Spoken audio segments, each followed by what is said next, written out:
Good afternoon and welcome. My name is Eve Blau. I'm the faculty director of the Davis Center for Russian and Eurasian Studies, and we're very pleased that you have joined us today for the 8th session of this year-long series, Russia in Search of a New Paradigm, Conversations with Yevgenia Albats.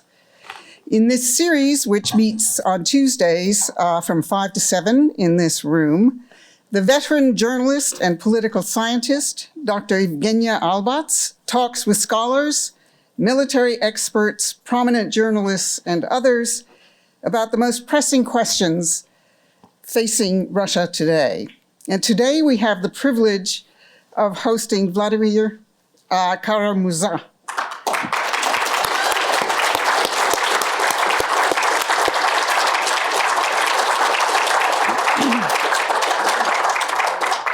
For a discussion of the real-life Gulag.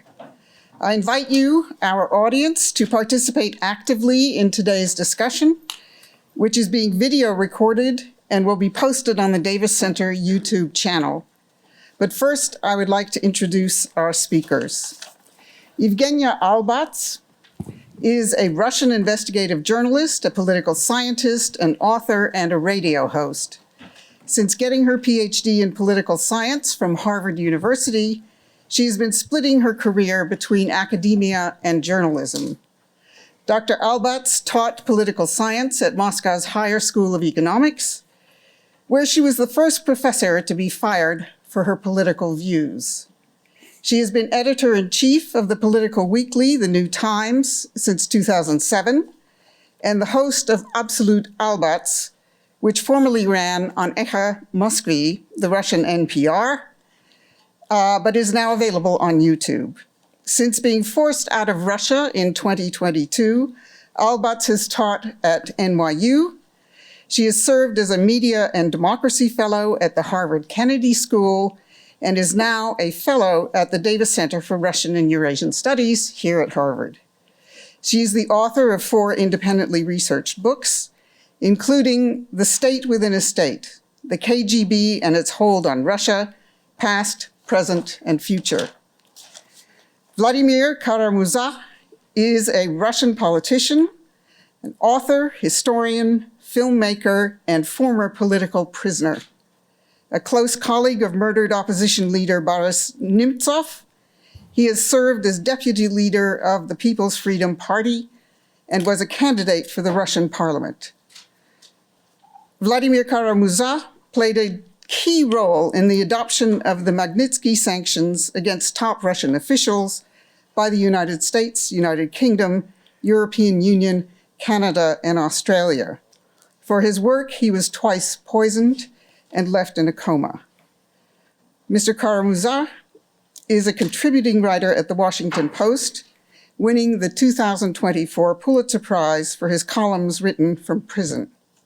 He has previously worked for Echa Moscow, NBC, RTVI, Kommersant, World Affairs, and other media organizations. He has directed 3 documentary films and is the author or contributor to several books on Russian history and politics. He currently serves as vice president of the Free Russia Foundation, senior advisor at the Human Rights First, and a senior fellow at the Raoul Wallenberg Center for Human Rights. He was the founding chairman of the Boris Nemtsov Foundation for Freedom and is the recipient of several awards, including the Council of Europe's Václav Havel Human Rights Prize. He is an honorary fellow at Trinity Hall, Cambridge, and holds an MA in history from Cambridge University. At this point, I will turn things over to you, Yevgenia.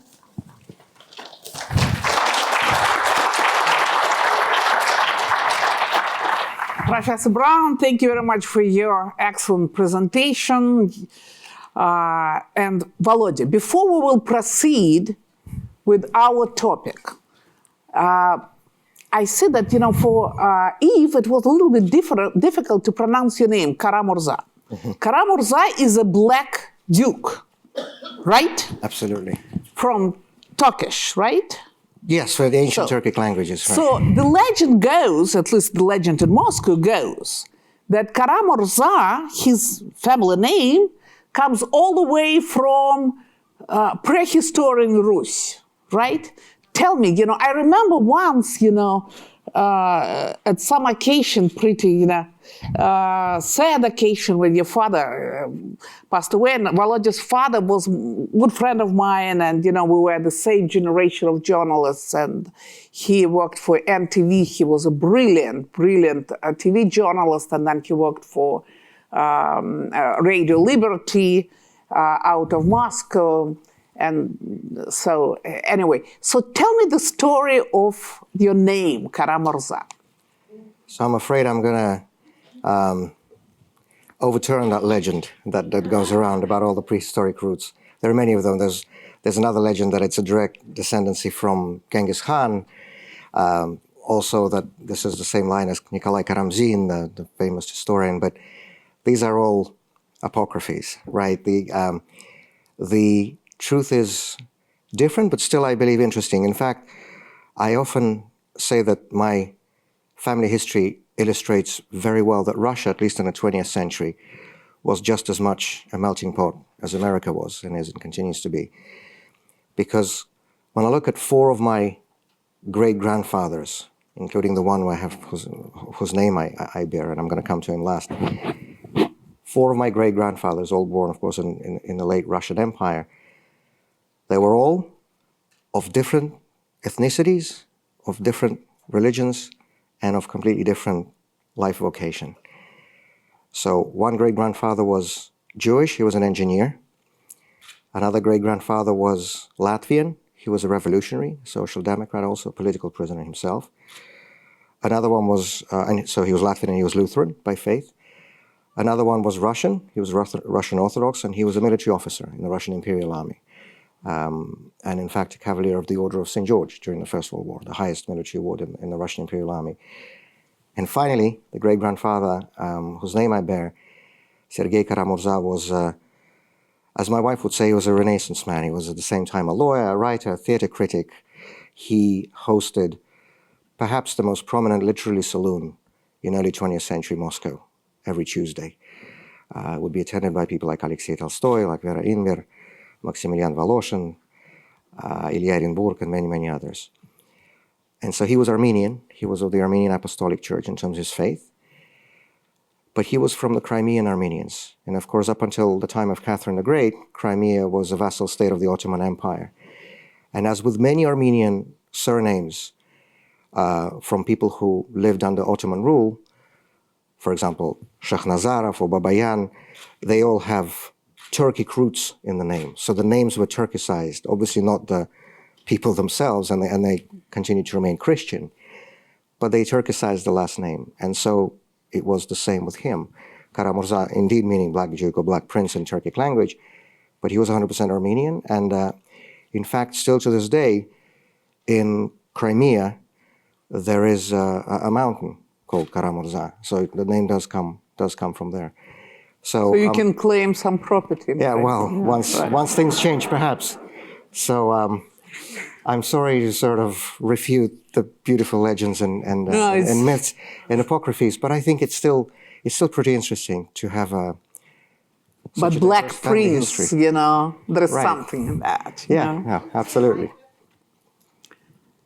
Volodya, you were. In April 2022, while in Moscow, you were detained in the yard of your apartment building.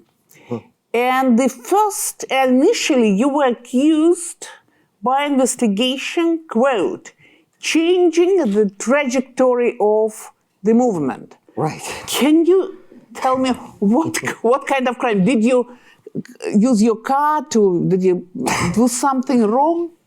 Okay. By the way, I don't know if you recall this, but just a couple of days before my arrest, we spoke by phone. You were in Israel? Yes. I was in my apartment in Moscow. I have it here, yes. Ah, you do? Okay, because I called you were driving somewhere, and it was in the middle of the journey. The reason I remember so well, and I think actually this is a theme we see in the memoirs of a lot of people who are in prison, when you're in prison, all the last days and weeks before your imprisonment are sort of like a film. They keep repeating in your head, and you dream of them as well in your sleep. So I remember by the minute sort of circling backwards the time before that. So I remember that conversation we had with you. I think it was 3 or 4 days before. But to your question, yes, this was the 11th of April, 2022, about 6 weeks into the full-scale war in Ukraine. I was coming back home, driving back home after a meeting with Boris Zhutovsky, who was a legendary Russian avant-garde artist, famous for his public spat with Nikita Khrushchev at the Moscow Avant-Garde exhibition at the Manege in 1962. And he was an amazing interlocutor. It was so interesting just to sit there and just to listen to him speak. He's passed away since. I always thought that I wanted him to be the first person I see after my release, if I ever do get released, but was not to be. But he was the last person I saw before my arrest. So I was driving back from him, and his studio was, I'm sure you've been there many times, near Tverskaya Yemskaya, that area. Not far from your home, actually. Yes. 2 blocks. Yes. And I was driving down Boulevard Ring to my house, which is in Zamoskvorechye. And as I approached my apartment block, I saw that there was some kind of silver van parked near the entrance. Didn't pay much attention because it's central Moscow. There are always cars around. And on the bridge, as I was approaching the house, I noticed a surveillance car behind, a black Volkswagen, but that didn't catch much attention either because, you know, if you're an opposition politician in Moscow, that's part of your daily routine, just like traffic or bad weather. So it's not something to pay attention to. We always had this. But then as I stopped in front of my house to click the remote to open the gate to go and park in the courtyard, as I started moving in, I saw in the rear view mirror of my car, I saw the doors of the silver van open and 5 or 6 black uniformed police officers with black masks covering their faces. This turned out to be the Special Regiment Number 2 of the Moscow police. They started running out of the van and running after my car. Of course, I understood everything the same moment. And I had just about time to park the car and text a mutual friend, Vadim Prokhorov, my longtime lawyer. I've been arrested. And at that moment, the commanding officer, opened the door and said, Vladimir Vladimirovich, please come with us. And I said, what's the problem? What rules did I violate? He said, everything will be explained to you. So they took me into that van, drove me for an hour and a half through Moscow traffic to the Khamovniki police station. And there, I was charged with the administrative offense to which you have referred. I don't remember the name of the article or the number of the article, but it was indeed changing the trajectory of movement. And when they showed me the indictment, you know, we're all used to the Russian authorities lying all the time. We're sort of, no, there shouldn't be anything surprising in that. But still, when you see an official document that says that 2 + 2 = 5, I don't know, maybe it's just a human quality. You still do get surprised and shocked. And so what I saw in that official police indictment, they wrote that there was a police patrol just randomly happening to be at that street. And I was walking in the street, Not in your car? Not in the car. I was walking, because of course that was prepared much in advance. They didn't know whether I would drive or walk. And they said that when I saw the police, I changed the trajectory of my movement, that's where the phrase came in, and showed active resistance to the police officers. That was the phrase. And, you know, again, we all know the Orwellian reality we live in, but it's still, when you see this, of course, I wrote that this is a complete baloney and nothing to do with reality, but as we know, and as you know better than anyone, it doesn't really matter what the truth is in Russia. But that was the first charge that carried 15 days in an administrative jail. And then while I was there, then the criminal charges started piling up. So first it was Article 207.3, the dissemination of knowingly false information about the Russian armed forces, translated from Kremlin Orwellian speak to plain human language, speaking out against the war in Ukraine. Then they came Article 284/1, I think it was, cooperating with an undesirable organization. This was, oh yes, I should mention that the first charge was over my speech before the House of Representatives in the state of Arizona in March of 2022. Over Skype? No. No, it was, there. You were there? I was there in Arizona. person. Okay. I was there in person speaking at the plenary session. In March 2022? Yes, so about 2 weeks before my arrest. Okay. That was a speech, and obviously the main topic was the war in Ukraine. It was the second or third week of the full-scale invasion. And I was talking about the war crimes committed by Russian forces, the bombings of hospitals and schools and residential areas. And they took that quote, and that was disseminating knowingly false information, of course. Then the second charge was cooperation with an undesirable organization. It was Free Russia Foundation. Right, supposedly, although it had nothing to do with it. It was actually a seminar we held, or a conference, I should say, we held at the Sakharov Center in Moscow, now non-existent, in 2021, at the end of October for Political Prisoner Day. This is a tradition we held that conference every year together with the Sakharov Center and Memorial around the Political Prisoner Day, which is the 30th of October, to draw attention of the public and the journalists and the diplomats and just generally whoever was interested to the worsening situation with politically motivated imprisonment in Russia. So that was the second criminal offense. And then finally, the charge of high treason, Article 275. That was 3 speeches I gave. One was my testimony to the U.S. Helsinki Commission, the U.S. Congress, also on the war in Ukraine. One was a speech I gave in Oslo on the political repression and political murders in Russia. And the third was my speech before the NATO Parliamentary Assembly about the illegality and illegitimacy of the so-called obnulение, Putin staying in power beyond the constitutional term limits. And so those were the criminal charges, 5 of them. I received a 25-year sentence for that. And on the day of my sentencing, which was April 2023, as the police convoy was escorting me down the stairs of the Moscow City Court, there's this sort of basement area with cells for prisoners. And they were taking me down, I was walking in handcuffs behind my back, all these police officers around, and the commanding officer turned to me and sort of asked, "Did you really just get 25 years in prison for 5 speeches?" I said, "Yeah, I guess I did." And he looked at me again and I said, "I hope they were good." And I said, that's probably not for me to judge. But yes, it all began as a trajectory of movement. And very importantly, I should state that 2 weeks ago, the European Court of Human Rights ruled in a major landmark case where they put together several dozen applications by Russian citizens who were arrested for speaking out against the war in Ukraine. My case was included in that. And I won it on 2 different articles. Article 10 of the European Convention on Human Rights, which is the freedom of expression, and Article 5, which is the right to liberty and security of persons, so meaning unlawful arrest. So I'm happy to say that the charge of the changing trajectory in the courtyard of my house has been officially refuted by Europe's highest judicial authority. But what is your understanding? Why did they start with some, this changing of trajectory, they probably were looking to put you in jail for 2 weeks so they can compile something, more serious. Mm-hmm. Dissemination of disinformation about the Russian army, this I also, understand because, I was myself, accused 4 times and sentenced 4 times for spreading disinformation about the Russian army. Whatever you wrote about, the war in Ukraine, which wasn't on the website of the Russian Minister of Defense, was considered disinformation. Absolutely. Because as you well aware, of course, President of Russian Federation and Commander-in-Chief said that it wasn't Russia which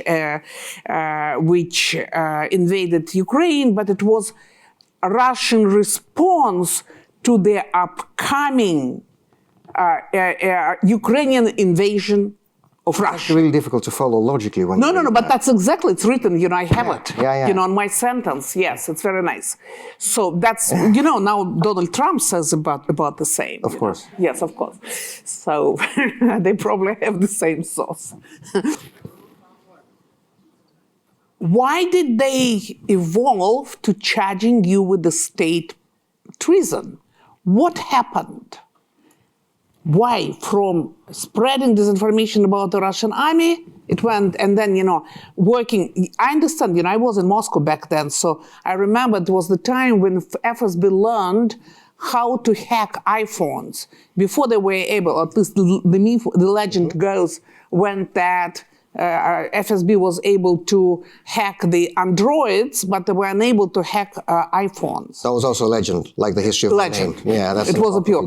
So anyway, I remember that your phone was hacked, and they found your correspondence with the Free Russia Foundation and one of your signatures on one of the contracts with the Free Russia Foundation.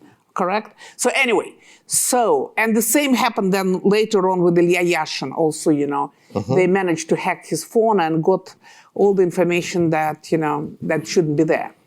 But still, I don't understand and we why... should stress none of which contained any actual criminal activity. No, of I think course. That's important to no, state. of course. There was no criminal activity whatsoever.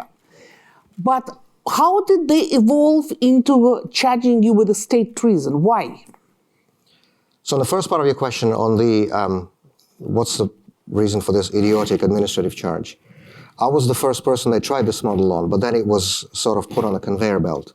Yes. They put you away on an administrative charge, and while you sit there, right. they prepare the criminal charges. Exactly. So I was the first one that this happened to. Then it was Dmitry Ivanov from the Moscow State University, from Protestnaya MGU. He was the second. Then Ilya Yashin in June. The same happened with him. He was arrested initially for swearing at police officers or something like that. Right. We both understand how likely that is too. And then while all of them were in administrative jails, the criminal charges came in. So they just tried this out on me, this model. I don't know. I mean, I actually join you in the question. Why couldn't they just arrest immediately on the criminal charges? But that's the model they used. But then again, we saw maybe they think what to do once they do, because we saw that our mutual acquaintance, Leonid Gozman, he was also arrested on administrative charge, and everybody thought it was going to be the same. Right. But then he was let out, and he was able to leave the country. So maybe they take that time to think, to decide, I don't know. Maybe one day we'll find out. I was, just as you in the early 90s went to the old KGB archives as the expert of the Parliamentary Commission, one day I'm sure the present archives will be open to, and there will be researchers going in and seeing. Maybe we'll find the answer there. But that's the model they used. But on the treason, I'll sort of respond in two ways. First, of course, substantively, this is an old Soviet tradition, right, where opposing the government was equated with betraying your country. It hasn't happened for half a century, because the last time... Natan Sharansky. Yes. But not that many dissidents were accused of state treason. But then, even in Sharansky's case, they sort of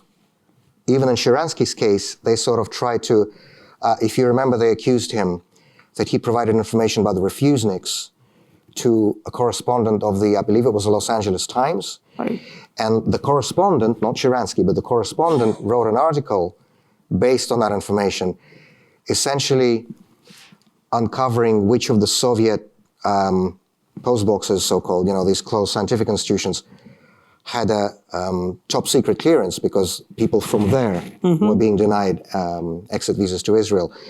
And so what they sort of, concocted in Sharansky's case was that he supposedly gave out, secret military information. So that was the formal, quote-unquote, basis, pretext for his treason charge. The last case, and we researched this also with my lawyer, Vadim Prokhorov, who's a historian just like I am, we researched it with him during my trial, and the last time there was a treason charge in our country purely for speaking out, not for even pretending to have anything to do with military secrets, purely for speaking out. It was Alexander Solzhenitsyn in February 1974. He was charged with high treason because of the book Gulag Archipelago, nothing else, because he wrote a book. Right. This was the last time. Hasn't happened since until my case. But of course, if we go back to Stalin's time, this happened right and left. And so first I would say it's that the revival of that old tradition, where speaking out against the government is equated to betraying the country. That's because I literally had nothing except the 5 speeches. There was nothing. Nobody pretended that I gave out any secret information, because I never had access to any. And they didn't even try to pretend it. They just said, yeah, he spoke out, and by speaking out against the war in Ukraine, by speaking out against the illegitimacy of Putin's staying in power beyond the term limits, by speaking out against political repression in Russia, he damaged the reputation and, discredited the Russian Federation in the international arena, blah, blah, blah. That was their logic, so purely for words. But then, of course, so this is a general reason, which sort of goes into the ideology, if we can call it that, or the model of behavior of the present regime. But then there was a personal reason, I believe, too. Well, I don't need to believe that. It was made very obvious. As you know, they twice poisoned me for my work on the Magnitsky Act. We now know, thanks to the brilliant investigations led by Alexei Navalny's team and Bellingcat and the Insider and Der Spiegel, we now know not just the units, but the specific names of the FSB officers who poisoned Alexei Navalny, who poisoned Dmitry Bykov, who poisoned me, who followed Boris Nemtsov in the weeks leading up to his assassination. This assassination squad, this death squad in Putin's security services, has been uncovered since then. You remember the whole series of Right. investigations in 2020, 2021. So those same FSB officers that poisoned Navalny poisoned me. Obviously, it didn't work out the way they wanted because I survived. And that was a way, I think the 25 years was a way of, killing more slowly and in a more sadistic manner, because there was no way I could ever come out of there alive.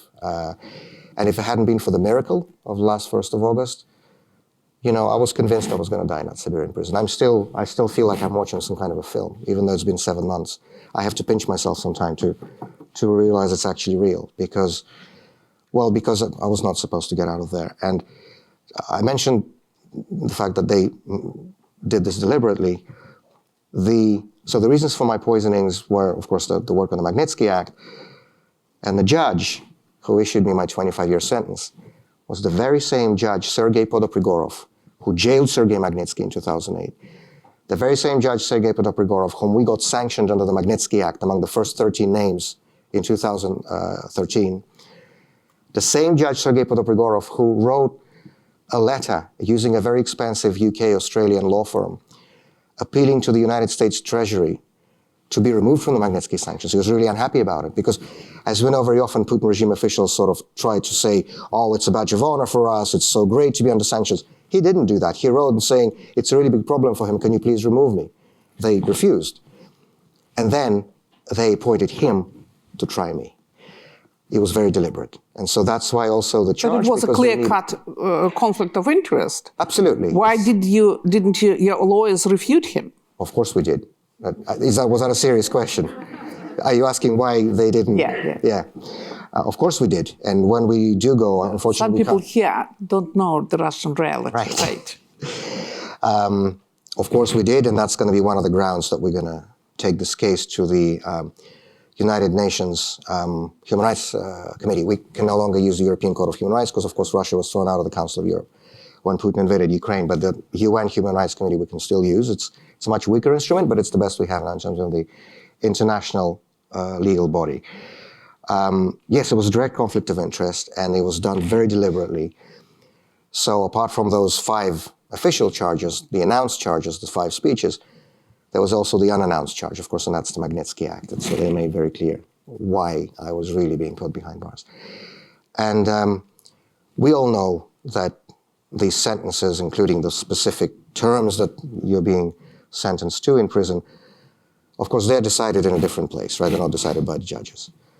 But the way the trial is conducted, the way the process goes ahead, that is up to the judge. And for example, in August 2023, when was the last time that I spoke with Alexei Navalny, I was a witness, I was a defense witness for him at his trial. I was on a video link from my prison. He was on a video link in his prison because his trial was in the prison, as you know, in the Vladimir region. And the judge in Alexei's case had nothing personal. Of course, he already had the sentence and the term written out in front of him all the while he was conducting the trial. But he didn't have any personal hatred because he had no reason to. And so he just actually really allowed us to talk for 10, 15 minutes. I mean, I was formally testifying, but we just chatted with him. And it was the last time I spoke to him. For Podoprigorov, my judge, he was deeply personal. And so even though the result was not for him to decide, that was already pre-decided, he made certain that every minute of that trial was personal hell for me. And he enjoyed every single minute of it. I mean, he cut me off at every phrase. He cut off my lawyers. He was rude to the defense witnesses, including the Nobel Peace Prize laureate Dmitry Muratov. He refused us. He refused our request. Can you imagine this? He forbade us from attaching a single document from the defense side during the whole trial. 0. I had to ask my lawyers, has it ever happened? Because, of course, again, everybody knows the result. What's the harm of just adding a few documents to pretend there's 2 sides? No, 0. Every single document was submitted, he threw out. And he really enjoyed every moment of this. You could see it in the eyes. And so those are the reasons. And it was essentially a death sentence. And when I was being transported from Moscow to Siberia, to Omsk, which was in September 2023, the chief medical officer at the Moscow prison called me out, asked the guards to escort me to him. And he said very nice, he's a nice guy on a human level. And he said, he looked at me and said, Vladimir Vladimirovich, once you get there, you have about a year and a half. because of the health effects that I have after the poisonings. And Russian prison is not the best place for the most healthy person, but after the 2 poisonings by nerve agent, it certainly is not the place to be. And he said I had about a year and a half. And I lasted a year because the exchange happened in August. So again, it's a miracle, and I still have sometimes have to pinch myself to feel that it's real. In your last word, before the sentencing, it was April 10, 2023. You said, quote, "In terms of degree of secrecy and discrimination of the defense, my trial in 2023 left behind the trials of Soviet dissidents in the 60s and 70s, not to mention the requested sentence, 25 years, and the vocabulary about the enemy. The vocabulary was that prosecutor Boris Nemtsov stated, quote, Kara-Murza is an enemy and he must be punished. And you say that it's not even the 70s, it's the 30s. Mm-hmm. Would you please elaborate on that? Why did they hold a secret? You had a closed trial, right? Completely closed. Completely closed. There was no public, like it was with Alexei Navalny. Mm-hmm. But at the same time, it wasn't FSB, KGB, who ran your interrogations, even though probably they were behind that. As far as I remember, your case was 9 volumes, 9 books, right? Right, exactly. Out of 9 books, there were 37 pages exactly, which were written by the FSB, mm-hmm. and their conclusion, etc. What was in those 37 pages? What did FSB mm-hmm. accuse you of, and why they decided not to run investigation themselves, but assigned it to the interrogation committee? Mm-hmm. So first of all, I have to say I did not read those 37 pages on very deliberately, specifically. Instead of, when I was offered the chance to read them, I asked for a paper and a pen, and I made a written statement to the investigator that I consider the Cheka and KVD, KGB, FSB to be a criminal organization that's responsible for the deaths of millions of our own people, and I'm not interested of their opinion of me. And then I signed it and I gave it to them, and I hope that's in the case files, at least it has to be. And from what I understand, but from what I understand, from was sort of voiced during the trial, from the prosecutor whom you referenced, it was basically an opinion by several FSB employees. They basically wrote a legal opinion that was, and then my lawyer said, "What is this? There's no basis for this in law. We can either have evidence, or we can have witness testimony, or we can have official expertise, let's say linguistic expertise, right? If that's what, right. If the subject is words." But they called it a legal opinion. Well, in fact, it's the court, of course, that has to issue the only legal opinion, right? Whether somebody is guilty or not. But even before the court, even formally before the court issued its opinion, there was that legal opinion from the FSB that said that by making all these speeches that I made against Putin, against the war in Ukraine, against political repression, I damaged the international reputation of the Russian Federation in the eyes of the world community. And therefore, I committed high treason. That's literally. Wait a second, you're a British citizen. You also, have to. I'm of course Russian citizen, but also, of course, British, but you're also British citizen. So wait a second, how can they accuse you of state treason? So I just don't understand the logic of that, or there is no logic whatsoever. I don't think logic is something we should be looking for there. If they just need to send somebody away so that he or she doesn't come back, that's what they do. And of course now you refer to the fact that my trial was completely in camera, completely behind closed doors. And it wasn't a military tribunal, was it? It was in Moscow City Court. It was in Moscow City Court. How did they explain? Why did they close it? Because there were state secrets, which there were none, of course. But that's what they say. But that's the thing, they do not need to explain anymore. Just like with this trick of giving you first an administrative sentence and then fighting up the criminal charges. Yes, my trial was the first trial of known political prisoners that was closed, but it wasn't the last, because now they do this with everybody.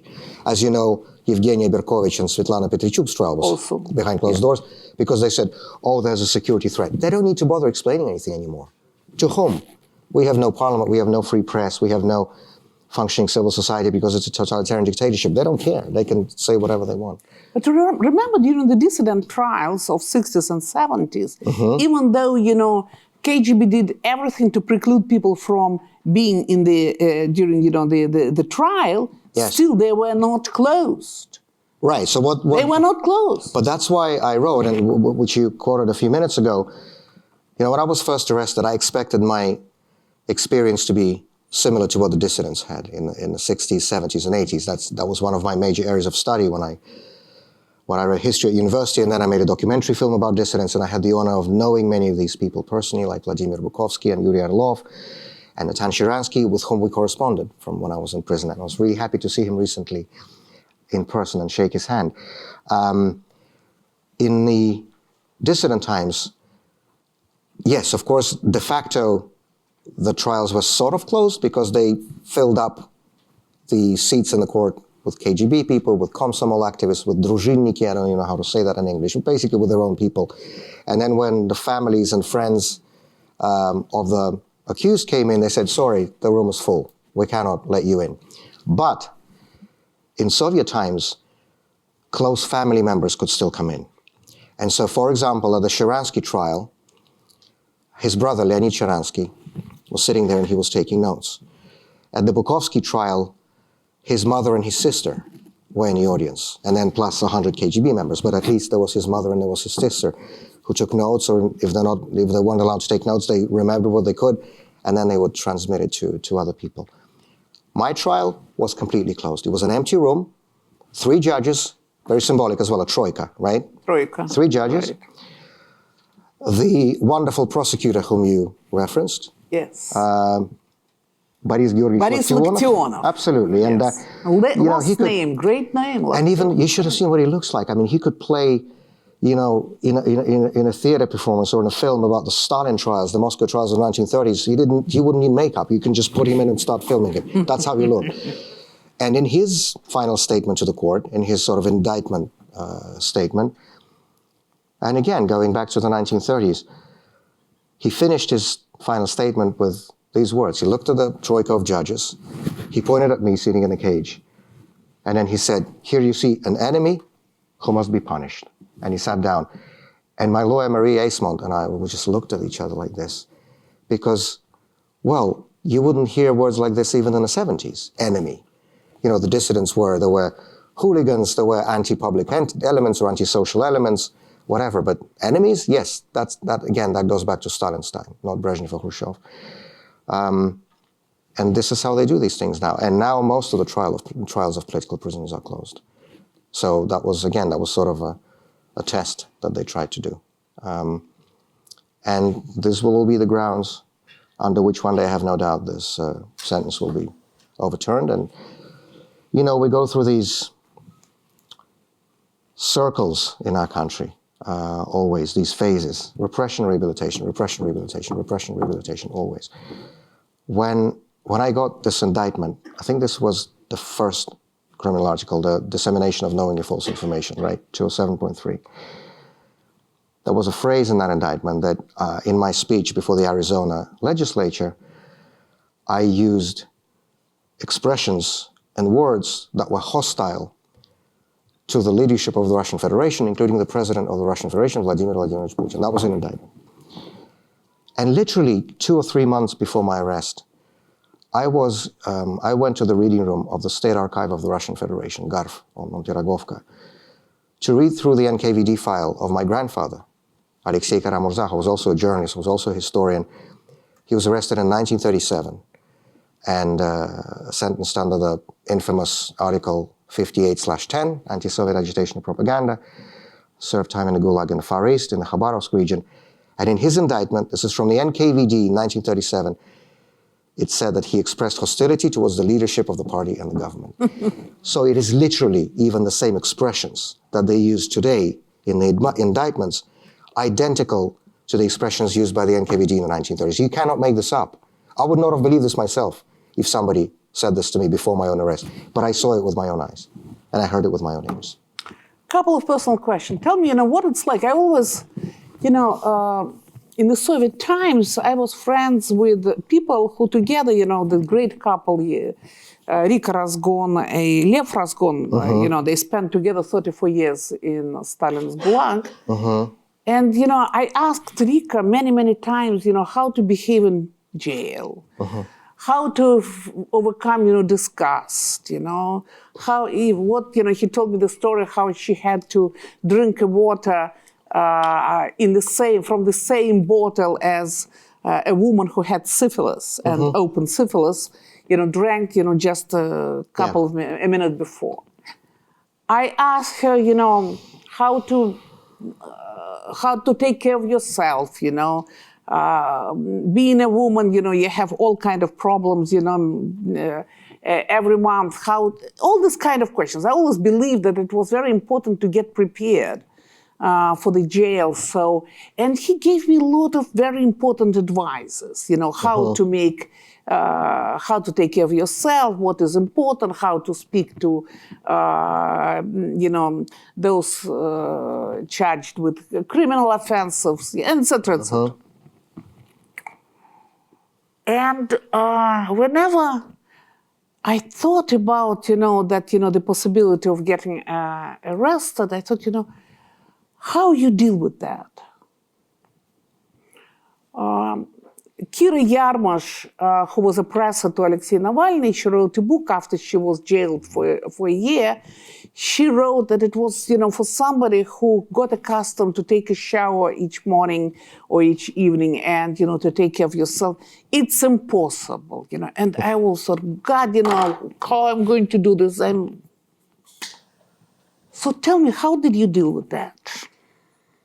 I was very fortunate I'm not going to say to have been prepared, because you cannot prepare for that. However many books you read, however many people you speak with, you cannot prepare yourself for that unless and until you go into it yourself. But I consider myself to be still very fortunate to have studied in detail the history of the Soviet dissident movement, to have known, as I mentioned, many, many of these people, you know, Bukovsky, Sharansky, Orlov, Yelena Bonner, Natalia Gorbanevskaya, so many of these, Sergei Kovalyov, of course, and so many others who've been in these situations. I've read all their books, all their memoirs over the years. And by the way, I was rereading many of them in prison, and they read completely differently once you're basically living inside one of those books. And this is your reality is the same as what they're describing. So as much as it can prepare you for it, I was sort of prepared, at least sort of on the intellectual level, because what was really amazing to me is how much everything has just stayed exactly the same. It's Alexei Navalny wrote from his second penal colony, exactly that. Down to the last detail. I mean, the way your cell is organized, the way guards speak to you, the way the prison day is scheduled, everything is exactly the same, down to the routes, to the itineraries. You know, I was rereading in Omsk, The First Circle. It's my favorite novel of Alexander Solzhenitsyn. And at the end there, do you remember when they were being called off for transport? This is December 1949, he describes, and Nerzhin, of course, is him, so basically he describes what happened to him. And they're discussing how they're going to be taken from Moscow to Siberia. And they talk about Kuybышevskaya Peresilka, the Kuybyshev transit prison. Now, Kuybyshev, of course, the present-day Samara. And this was exactly how I was taken there. It took 3 weeks in a sleeping carriages for me to get from Moscow to Omsk. And I spent a week at the Samara transit prison, Kuybышevskaya Peresilka. So even the itineraries have not changed. And so in that sense, it was sort of, well, I wasn't surprised by that way because I've read about it all. And here I was. And apparently, you know, it's said that every historian subconsciously dreams of personally experiencing the subject of his study. So I guess be careful what you dream of and what you wish for. But if you're asking about sort of just the day-to-day things, like washing and eating. What was the most difficult thing for you? Oh, this is really easy to say, and they do this on purpose, and again, they have been doing this in Soviet times. The most difficult thing was the ban on phone calls with my family. And they do this again. This is an old Soviet tradition. They seek to punish not just the opponent, but the families too. They torture the families. In the 2 years and 3 months that I was in prison, I was only once able to speak on the phone with my wife, and twice with our children. The last time was in December 2023, just shortly before New Year. And it was a 15-minute call, because that's all you get. And we have 3 kids.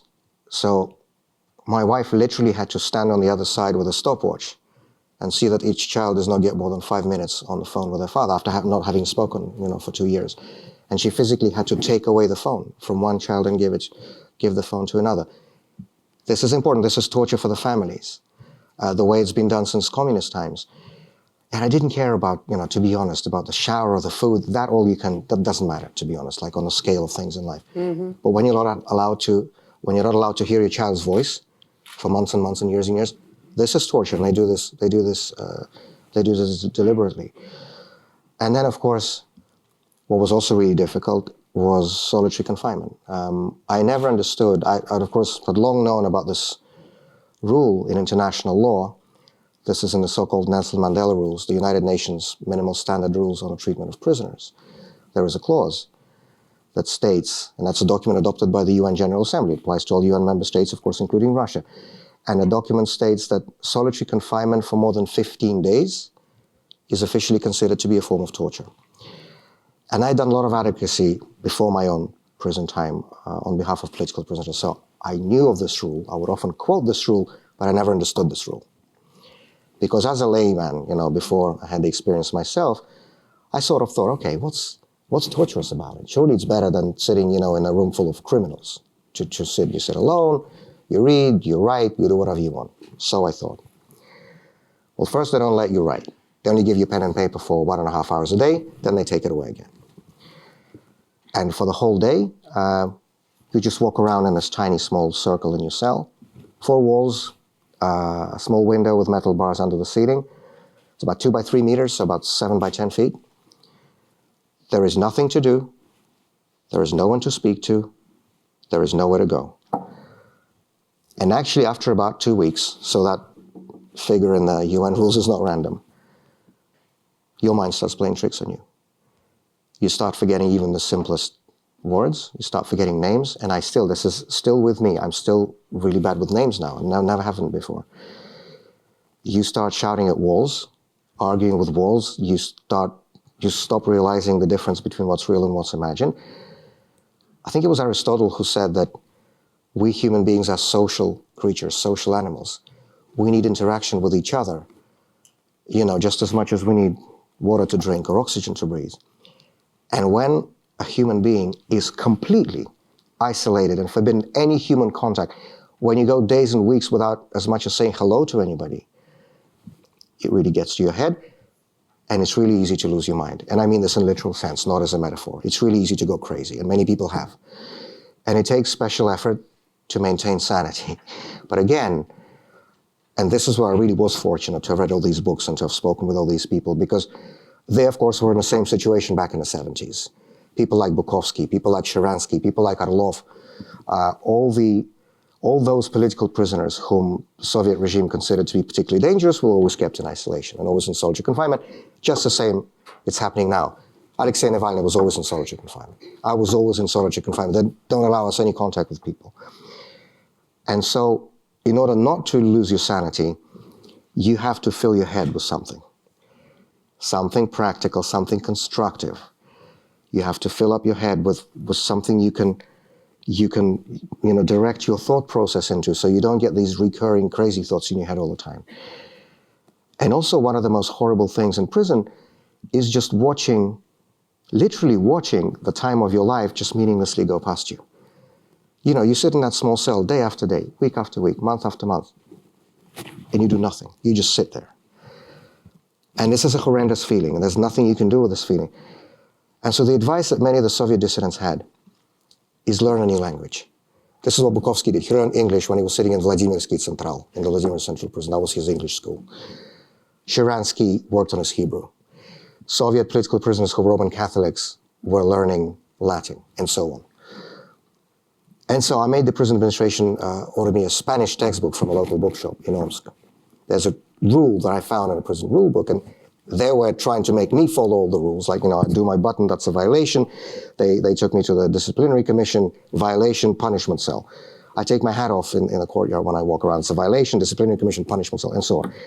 So I thought, okay, guys, if you can do this to me, I'm going to do this to you. So I found that rule in the rule book that says that any prisoner has a right to buy, with the money on his or her account, buy books from the local bookstore. And of course, I was, well, I don't know if fortunate is the appropriate word here, but at least I was in Omsk, which is a 1 million plus city. There are many bookshops there. Alexei was in the Arctic Circle in the middle of nowhere. There was nothing. So I made them order me a Spanish textbook. It's a university, university level Spanish textbook. And I was just sitting there morning till night. And again, it's difficult because the way I remember is when I write, with hand or with typing, doesn't matter, but it makes it easier to remember. Well, of course, I could not write, so I just had to literally just say it to myself 100 times to remember it. And that way, every night when I went to bed, I could say to myself, I've actually done something useful today. I did not waste this day. I learned a new verb, or I learned a new tense, or I learned, the Spanish subjunctive, or whatever. And of course, I never thought I would ever be able to use it. I thought, in the best case scenario, if I do go crazy, I'll be able to shout at walls in a perfect Castilian dialect. But a month ago, I was in Madrid for meetings with the Spanish Parliament, and I was surprised as to how few Spanish politicians actually speak English. So I had to use my prison Spanish, and you know what? It worked. So I was able to communicate with them. Congratulations. So you can even time in prison, you can use productively. Did you dream while, in Omsk in this solitary confinement? You mean at night? Yeah. Did you have any dreams, and what these dreams were all about? It is said that, and Alexander Podrebenik writes about it, he has a special chapter in his memoirs called Dissidents about prison dreams. And he uses this phrase, which is amazing and which is completely true. A prisoner's sleep is sacred, because when a prisoner sleeps, he's free. Because in your dreams, you are back, and you're back in the real world. And I can certainly tell you, I remember for the first few months,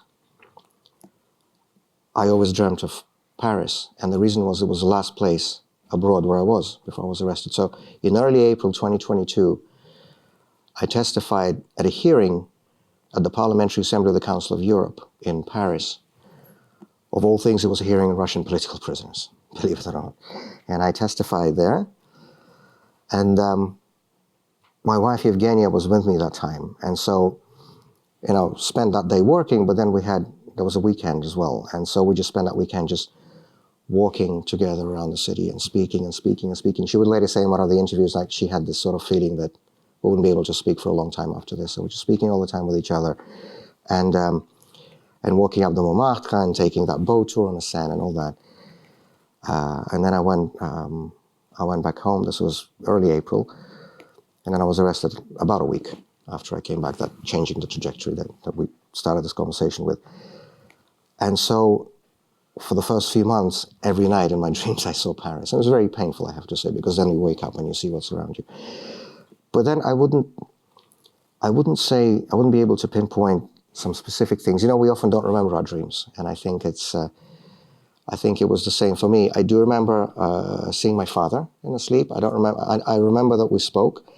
I don't remember about what. When I woke up, I had this feeling of warmth, inside me. So, yeah, it's always good to dream. And that 8-hour sleep that you get, that's the only time when a prisoner is free. But I don't know what the experience for Sasha Podrebenik was. And when I see him, I'll ask him about it, because he was in prison for several years, and he sort of talks about prison sleep as always being good. But I have to say, after about 2 years of imprisonment, the prison crept into my dreams too. So I started actually, in my dreams, I was imprisoned as well already. So that difference sort of stopped expressing itself. So I was still in prison, maybe in a different situation, but still imprisoned during the night. And to sort of go back to the point about the details being the same, I remember when I interviewed Natan Sharansky. I remember when I interviewed Natan Sharansky for that movie I made about Soviet dissidents, They Chose Freedom. It's a 4-part television documentary on the Soviet dissident movement made 20 years ago, more than that now. No, 20 years ago exactly, 2005. Sharansky recalled how he would have to wake up every morning to the sound of the Soviet national anthem, because that's what they would, switch out, and it would just blast out on you from your sleep like this. Hymn. Yeah. Of course. And as we know, in the first year of his rule, Putin brought it back. So when my wake-up call came at 5 o'clock in the morning, it was exactly to the sound of the same national anthem by Alexandra. So even that was exactly the same. And when I saw Sharansky in Canada a couple of months ago, I shared that experience with him. Even the anthem is the same again. KGB guys, did they try to recruit you? Did they try to make a deal with you, especially at the beginning, before the sentence? After the sentence, I understand, it's already too late.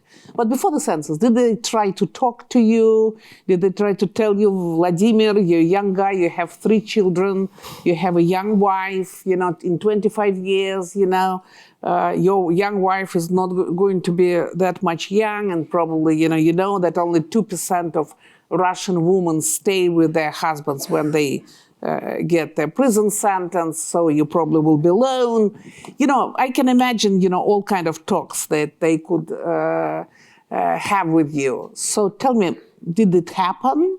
Well, first of all, my wife is a real Decembrist wife, and she would never do anything to Of you. course. And in fact, she was one of the main people who got me out with all the advocacy and all the I have no amazing doubt. efforts. I'm just... Of course. No, I know that you're quoting them. I just Yes. wanted to, for the record straight. But no, the answer to your question is never, not once, and I take it as a compliment because They knew saw that it there was was no useless. point. Right. So did they try to put, the airman, the слухача? Наседка? Наседка. I don't know what's the English for наседка. Наседка. It's a prison term. It's a prison term. Literally means a chicken who is sitting on eggs. Sorry? Yeah, snitch. But I was sort of looking for literal translation. Nasetka literally is a chicken that sits on the eggs. I don't know if there's a separate word for that in English. But in the prison language, yes, it means a snitch, who's your cellmate who's supposed to report on you. And I had a couple of them. First in Kapotnya, SIZO 7, which is SIZO number 7, which was the first prison I was into. That was a quarantine prison because it was still the time of COVID. Mm-hmm. So they would put you in a quarantine prison first for 2 weeks. And then they would transfer you to a regular one. I had one there.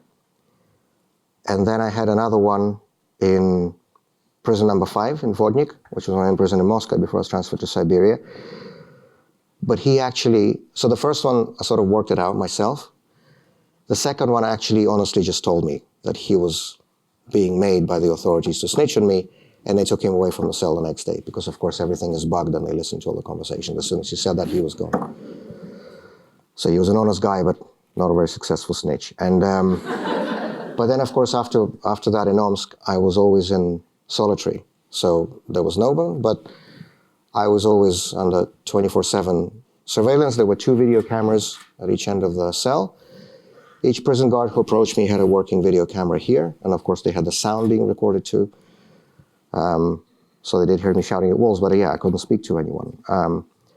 But they didn't need that again, because the reason for the snitches in Soviet times, and I guess maybe today also is, in some cases, is to increase your sentence. Actually, what they did with Alexei Gorinov, his second case, right? His first case was for him speaking out at the district council meeting against the war, and for calling for a minute of silence at a district council meeting for Ukrainian children who were killed by Russian bombs. This is a Moscow Municipal Council, Alexei Gorinov, who was the first person actually arrested and sentenced under this quote-unquote false information clause.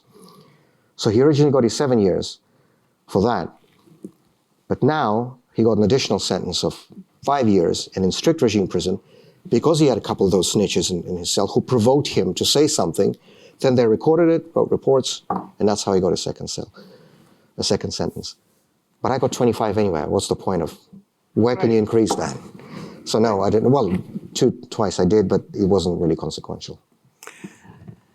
How did you get to know that there was this, this swap, that, that you're about to, when did you find out that you were on the list of those who were going to be exchanged for different Russian spies and etc.?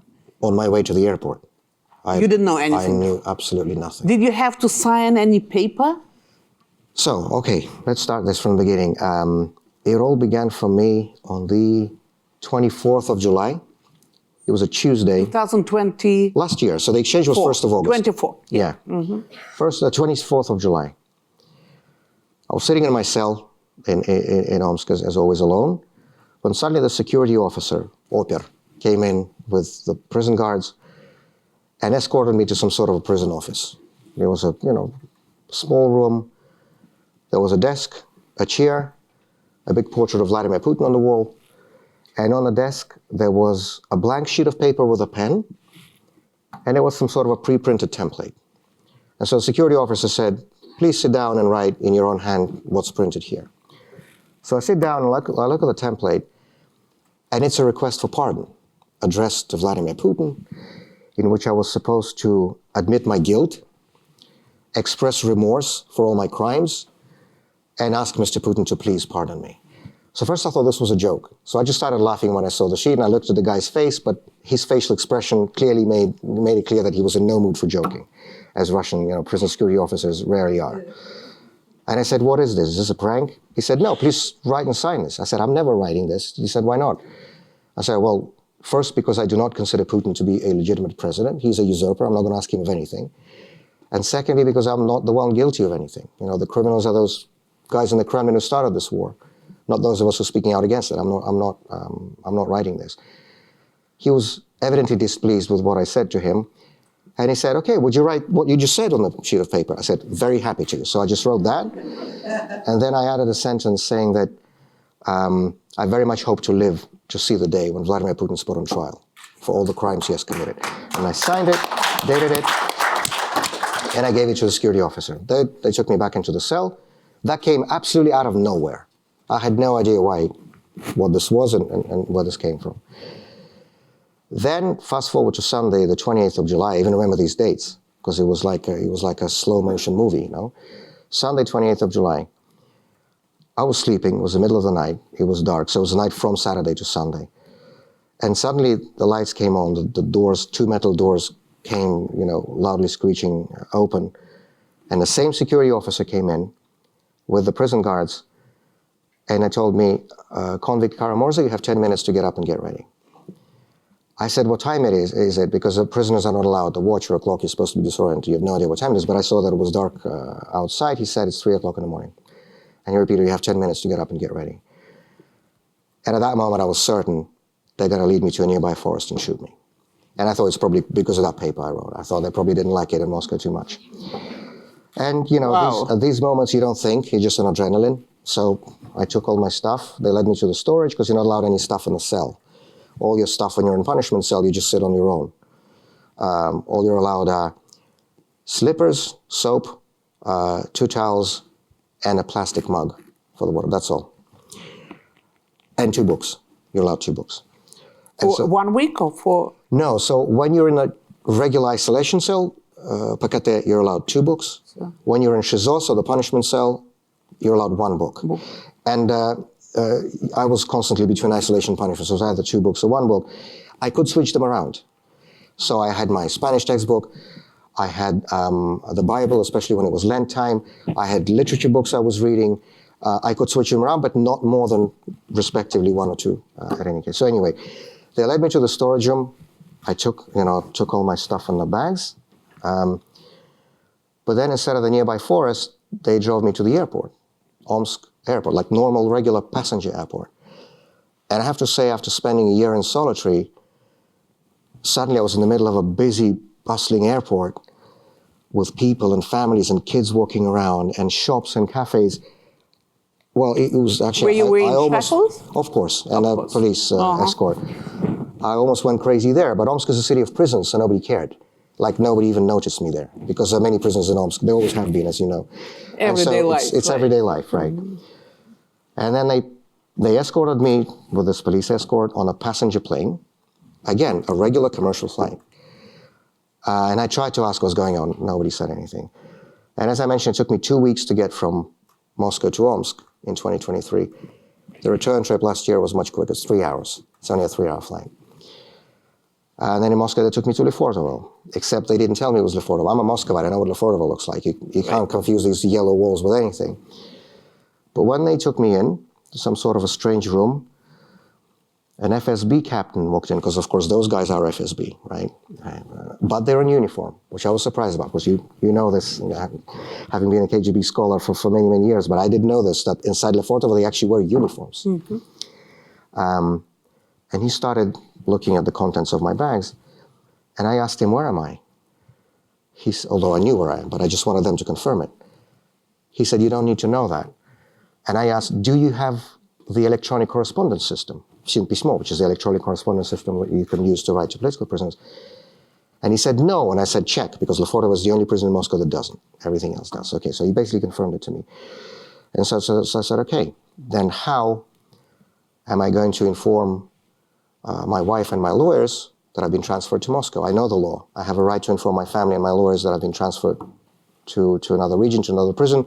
Now that I'm in Moscow, they have to know. They have a right to know. How am I going to do this? He looked at me and said, very attentively looked at me like this, and he said, you are not informing anyone of anything. I said, okay, that's an interesting turn of conversation. I said, no, excuse me, I know the law. I even quoted I don't remember it now, but I even quoted the article that a prisoner, when he or she is transferred to another region, have the right, blah, blah, blah. I said, I'm in Moscow. I need to notify my family. He looked at me very attentively again and he said, but Vladimir Vladimirovich, you're not in Moscow. You are still in Omsk. And at this moment, I thought, I'm just going to, this was not the turn of conversation. It wasn't the turn of conversation that I was expecting. So they led me into a cell, again, solitary. And at this moment, because I know it's Lefortovo, I'm thinking it is going to be a new criminal case. Because that's the reason, the only reason, they bring prisoners who already have a sentence back to Lefortovo. It's to issue them with another criminal sentence. That's happened with Alexei, it's happened with many others. I sort of struggled to get the logic of this. If I already have 25 years, what's the point of adding a couple more? But as we know very well, the system doesn't always work on logic. It has its own sort of internal dynamic, right, the way it functions. And so this is what I'm thinking. But to be honest, and I don't know how this is going to sound, but I enjoyed my time in Lefortovo because I think, was it Descartes who said everything is known by comparison? So compared to Omsk, this was a 5-star resort. First of all, I had a bed, because in Omsk it was a bunk that you had to attach to the wall at 5 a.m. with the wake-up call, and I couldn't take it back down again until 9 p.m. for the lights out. All the day I could just walk or try to sit in this small uncomfortable stool sticking out of the wall, but you couldn't really sit on it for long. There I had an actual bed. Nobody limited the books I had. I could have all the books I wanted. Nobody limited my writing. I could write all day long. I had my Spanish, I had all my history books, I had everything I needed. And the food was immeasurably better. Everybody, like Bukovsky, Sharansky, everybody writes about this, by the way. In Lefortovo, the food is good. Well, again, compared to other prisons, I should always add this. But I just really enjoyed it, except, of course, the uncertainty was unnerving, because I had no idea what I was doing there. And then finally came the 1st of August, when that morning, a lieutenant colonel of the FSB walked in. He's a deputy director of the prison of Lefortovo, surrounded by guards who brought my bags from storage.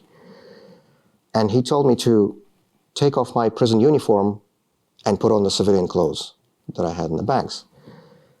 And the only civilian clothes I had in the bags was my black t-shirt in which I slept, my long johns, because it's minus 40 in Omsk in the winter. When you go outside, you have to put something underneath the clothes. And I had the rubber flip-flops, which I used to go to the prison shower. That's all I had. I put it on. The guy looked at me and he said, is this all you have? Don't you have any normal civilian clothes? And I said, Lieutenant Colonel, I'm serving a 25-year sentence in solitary confinement at a special regime prison in Siberia. Why would I need civilian clothes? He had nothing to say to that. He said, I could just go. And so they escorted me out. And just to show just how surreal that whole day was, that same evening, I would be meeting with German Chancellor Olaf Scholz in that t-shirt, the long johns, and the rubber flip-flops in the shower. This is how it was. And so they escorted me down. And another detail which we know from memoirs is that in Lefortovo, when the prison guards escort you, they click their fingers like this, because prisoners are not supposed to meet face to face. So if he hears another guard, clacking fingers, they put the prisoner face to the wall while the other one passes. And so they escorted me down the same way, clacking fingers. It's clacking fingers or, doing this with the keys. One of the ones. For me, it was the fingers. I think it was 3 or 4 flights of stairs down. And there was a row of men standing there, plain clothes, but faces fully covered with black balaclavas. And I've seen a lot of things in prison, but that was still a fairly intimidating sight. And this was the Alpha Group, the FSB elite special group, the KGB Spetsnaz in Soviet times, the same group that took Bukovsky for his exchange for Korvalan in December of 1976. Yeah. Group A, Alpha, Right, the so-called Group A, invented by the Alpha Germans. group. Yes. And then they told me to get out into the courtyard. This is the internal courtyard inside of Lefortovo, and there was a big bus, looked like a tourist bus, but with windows darkened. A regular civilian bus, not a prison bus. And they told me to get up in it. And here's the answer to your question. I get up on the bus, and it's dark, and in every row there are more men in black balaclavas. But next to each of them, I see friendly, familiar faces. I see Oleg Orlov from Memorial. He's the first person I saw. Then I saw Ilya Yashin. Then I saw Andrei Pivovarov, and it was then that I knew what was going on here, because there could only be one reason why all of us would be sitting on that bus together. And then a quick ride to Vnukovo 2, which is the government terminal. They let us onto a... 3. Oh, the government one. 3. Right. The one where, even from Soviet times, they would use for flights. The one I recognized from TV, I'd never been there, of course. And it was a government plane. Spetsbord Россия, the special... Spetsbord Россия, yes. And so we were led onto the plane. We each had our personal Alpha officer escorting us. It was the same setup on the plane as it was on the bus. So one prisoner, one KGB guy, one prisoner, one KGB guy, one prisoner, KGB guy, and so on. And so we took off. They didn't tell us where we're going. Actually, initially, a lot of us thought that they're going to fly us to Kaliningrad and walk across the Polish border. We thought that that's where the exchange would take place. But there was, one of those electronic maps. And we saw southeast, and I said, okay, Middle East or Turkey? And of course, it turned out to be Ankara. And then as our plane was landing in Ankara, the FSB officer who's sitting next to Yashin turned to, so I was sitting here, Ilya was behind me, and we had each of our FSB guys. And Ilya's FSB guy turned to both of us and said, don't you guys think you can be safe over there? Krasikov can come for you too. Krasikov being the FSB assassin who killed a man in Germany for whom we were being exchanged, among others. And then finally, when we landed in Ankara, taxied off to some military wing of the airport, my FSB escort, taking me by the shoulder like this before escorting me down the steps, he looked at me and said, be careful what you eat, Vladimir Vladimirovich. You know how it can be. And then he took me down the steps. The exchange itself was fairly quick, maybe 40 minutes, less than an hour. We were led onto a bus. So the 3 American citizens were led to a different bus. But the Russians and the Germans, we were put in the same bus together. And then we saw the bus where the people Putin was getting in return drive up to our plane. And we saw them coming up the stairs. And I recognized one because I knew him personally, the so-called Spanish journalist, Pablo Gonzalez, who turned out to be GRU officer Pavel Rubtsov. I knew him, Yashin knew him, a lot of us knew him. So now look, there's Pablo. And then once they were in, the door closed, our bus sped away to some sort of a closed building inside the government area of the Ankara terminal, some sort of a big reception room. And we were let in there, just completely, I can't even describe how surreal this was. This is all happening on the same day. This was the longest day of my life. We walked in, and there was a big table laden with sandwiches and coffee and tea. And we were standing there, not knowing what to do. And then a lady walked up to me. She was wearing a business suit, holding a mobile phone. And she walked up to me and she said, are you Mr. Kara-Murza? I said, yes, I am, ma'am. And she handed me the phone and said, the President of the United States is on the line waiting to speak to you. And she handed me the phone. And at that moment, I thought, I'm just going to completely give up trying to understand what is happening. So I took the phone. I heard President Biden's voice. And of course, I hadn't used the word of spoken English in 2.5 years. I hadn't used much Russian either because I was sitting in solitary confinement, unless you count speaking to walls. But I had to sort of scramble to put together something to say to him. I remember thanking him for doing what he did, because it would never have happened without the U.S. And since I've learned that it was basically Biden and Scholz, it was 2 people who made it happen. And neither of them are in power anymore, by the way. And so I spoke with him, and then, which I didn't know, obviously, he said that my wife and kids were with him in the Oval Office, and he passed the phone. And then I heard their voices on the phone. And as I already mentioned, I was not allowed to speak to them from prison. And then I heard their voices on the phone. It was a loudspeaker, so they could all speak to me at the same time.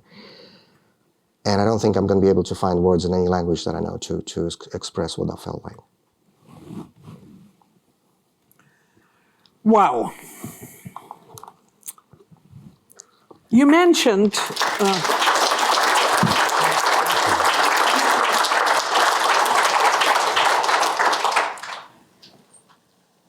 I liked, in feature writing, we like, to do this circle, to finish your feature with something that you started with. So, and what I'm going to ask you, you mentioned that I was in Israel for a brief period of time when you were in Moscow, I believe. Right? It was early April 2023. 22. 22, I'm sorry, Just 22, yes. Yeah. And I was returning back to Moscow. And I had a lunch with our common acquaintance. And we were talking, and he called you. Yes. Yes. And then he passed the phone to you, exactly. Exactly. Yeah, I remember that. Exactly. And he told you, because I was sitting across from him, that his very good sources in FSB told him that, Volodya, you were going to get arrested. And I remember he was trying to tell you that it's time for you to go. So you spoke in Arizona on March 22nd. Then in early April, you were in Paris. For the Council of And Europe. then, yes, and then you returned back to Moscow. I actually did a whole tour. So on the day of the invasion, which was February 24th, I woke up in my apartment in Moscow, switched on the phone, and saw the news that we all knew was coming, but hoped wouldn't, right? Because it was sort of intellectually knew it was going to happen, but you didn't want to believe it until the last moment. I saw the news and I texted Yevgenia, my wife, saying it has started. And then there was crazy surveillance in these first days of the war. And then, of course, end of February is the anniversary of the assassination of Boris Nemtsov, and we always hold a memorial event on the bridge, which we did, which was the last time to date we were able to do. Both Ilya and me, we were there. I'll be arrested in April, he'll be arrested in June. And then I went in mid-March, early March actually, I went to my older daughter's 16th birthday. My family's here in the US for reasons I probably don't need to explain. I couldn't miss her 16th birthday, so I came here for that. Then I went to Arizona to give that speech. And then I did what later looked like sort of a farewell tour. Of course, it wasn't meant like that, but I went to Germany, I went to Israel, I went to England, I went to France, and France was for the Council of Europe. That's where I testified. Right. And then I went back. And you returned back to Moscow. Yeah. So you had a warning from the guy. You and I, we know that he was pretty well informed, that he did have some people, some sources inside the FSB whom he paid. And of course, in Russia, even with, with these things, you can deal, with some money. And he warned you, Volodya, don't go. And you did return back. Tell me, why did you do this? And I remember you were arrested on April 11, 2022, and you had your back ticket on April 12, 2022. Is it right? I think it was 13, but it was... 13, something like that. This was because I was supposed to be at the Parliamentary Assembly of the Council of Europe April session. Right. And then I had a meeting scheduled with the Foreign Minister of Switzerland for April. But then, of course, I was going to come back again. Why did you return back to Moscow? You knew that you were going to get arrested, or you didn't believe in that? Look, first of all, I'd already twice been poisoned, which is worse than being arrested. So this Right. is not even the worst thing that happened, however crazy that sounds. But compared to being in a coma with a 5% chance of survival, as doctors were saying to my wife, and then learning for a year to hold a spoon, to walk, to stand up, that's worse than prison. I didn't leave for the same reason I didn't leave after the 2 poisonings. I'm a Russian politician. A politician has to be in his or her own country. It cannot be any other way. I've always believed this, just as Alexei Navalny did, just as Boris Nemtsov did, just as Ilya Yashin did. What moral right would I have to call on my fellow Russian citizens to stand up to this dictatorship if I was too scared to do it myself if I ran off? And sitting in some faraway safety said, okay, you guys go to the street. No, it's unacceptable. To me, I'm not talking about anybody else. I'm not judging. You're asking for me, so I'm responding for me. For me, this would have been unacceptable. And this is especially true in times of crisis, in times of repression, in times of war. Because those of us who are politicians, those of us who are the public faces of the opposition, I believe we have a special responsibility towards our fellow citizens that frankly transcends any considerations of personal comfort or personal safety. And there's one story that always, stays in my mind, that actually I recalled a lot in those first days of the invasion in 2022, the full-scale invasion. Back in 2007, you'll remember this, because we came to your editorial offices on Tverskoy Boulevard at the New Times. There was an initiative group of the Russian opposition, which I chaired, that nominated Vladimir Bukovsky, a legendary Soviet-era dissident, a writer who spent many years in the Soviet Gulag, and then was exchanged in 1976. We nominated him for president of Russia. Of course, a very symbolic move, but very important symbolic move, in my view, in the view of my colleagues who joined that initiative. Because, if those guys want to impose a KGB regime on us, on our country, then we're going to put forward the Russian Václav Havel, which is Vladimir Bukovsky. And he renewed his Russian passport. He came back to Moscow. And we had a rally, a pretty big rally on Triumphальная Square, which is, of course, Mayakovsky Square, the site where Soviet dissident movement was born back in the early 60s, with Bukovsky participating. So this was a very symbolic place we chose as well.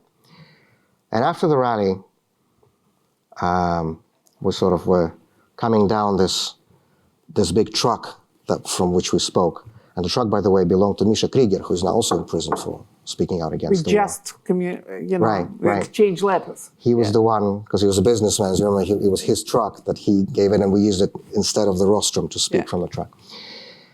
And then so we came down from the truck, and a woman came up to Bukovsky, and she asked him, "Why did you come back?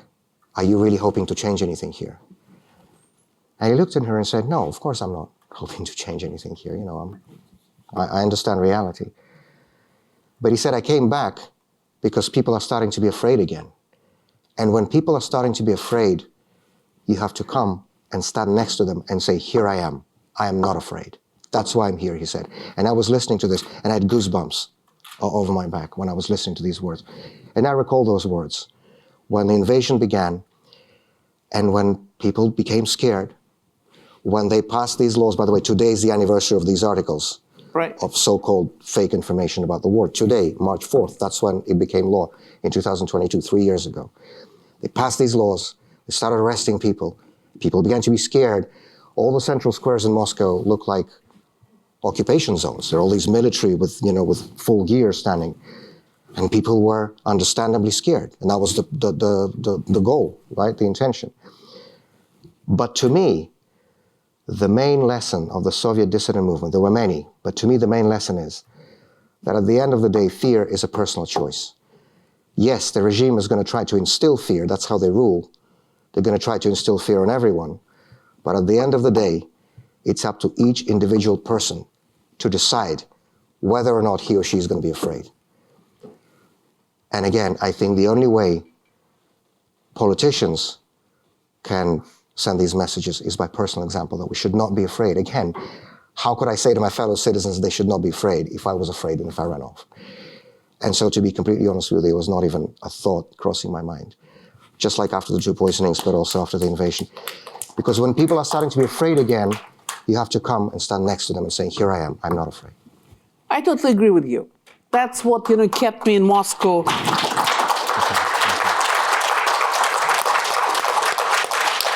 All the way until the end of August 2022, when I already was accused 4 times of this spreading disinformation and pronounced a foreign agent working on behalf of Ukraine. I'm a foreign agent working on behalf of Ukraine. Yeah, me too. Well, are you too? Just 2 of us. On the same day, same day as as I was put under arrest by the Basmanny court. I was in August 5th, Yeah, for me it's April, for I think it was June. We're all Ukrainian agents here. Yes, well, of course. So, but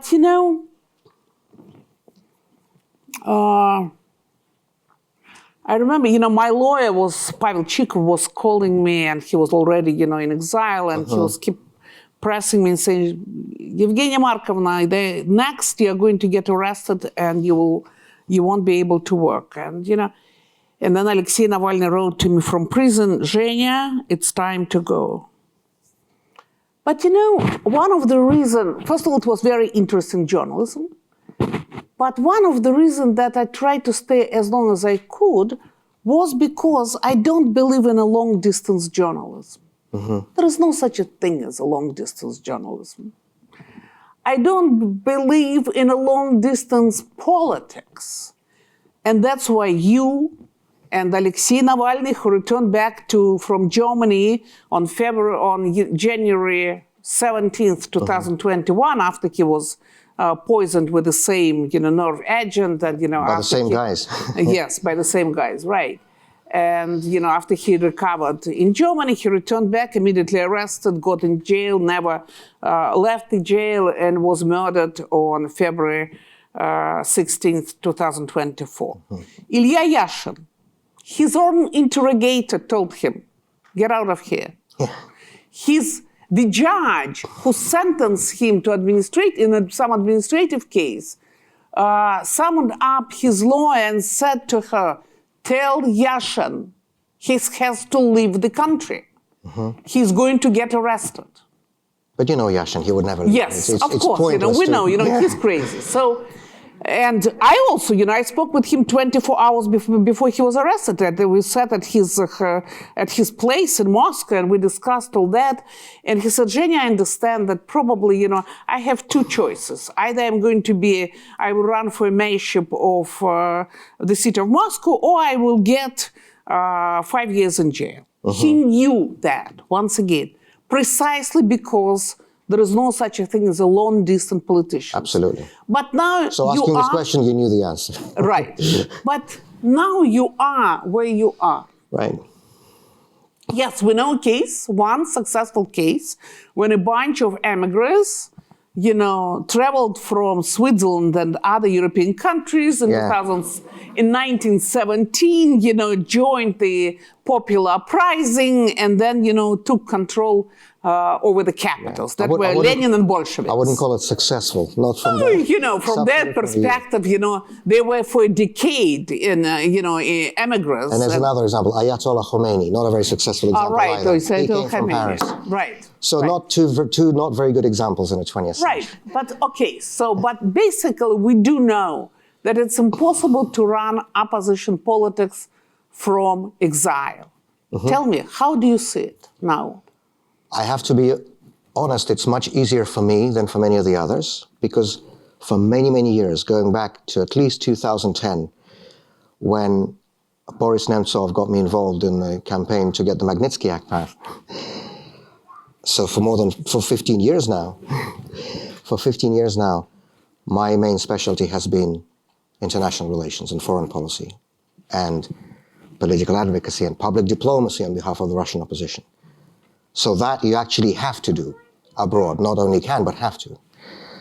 So to me, it's much easier. And this is what I've been doing since the release. And every meeting I had since August with presidents, prime ministers, chancellors, foreign ministers, every one of those meetings, I began with the same topic, and that topic is political prisoners. Because now that we've been saved from that hell, because of this unique leadership from the US president and the German chancellor, I wake up every morning and go to bed every night thinking about all of those who are left behind. Because now it's not only something theoretical for me, I feel it with my skin what it's like to wake up to that anthem at 5 o'clock every morning, to attach your bunk to the wall, to walk around in that small circle all day. And if you think about people like Alexei Gornov, who's in his 60s, who's missing part of his lung, who's being kept in horrendous conditions, in the same region where Alexei Navalny was held, in the Vladimir region. We don't know how long he has left.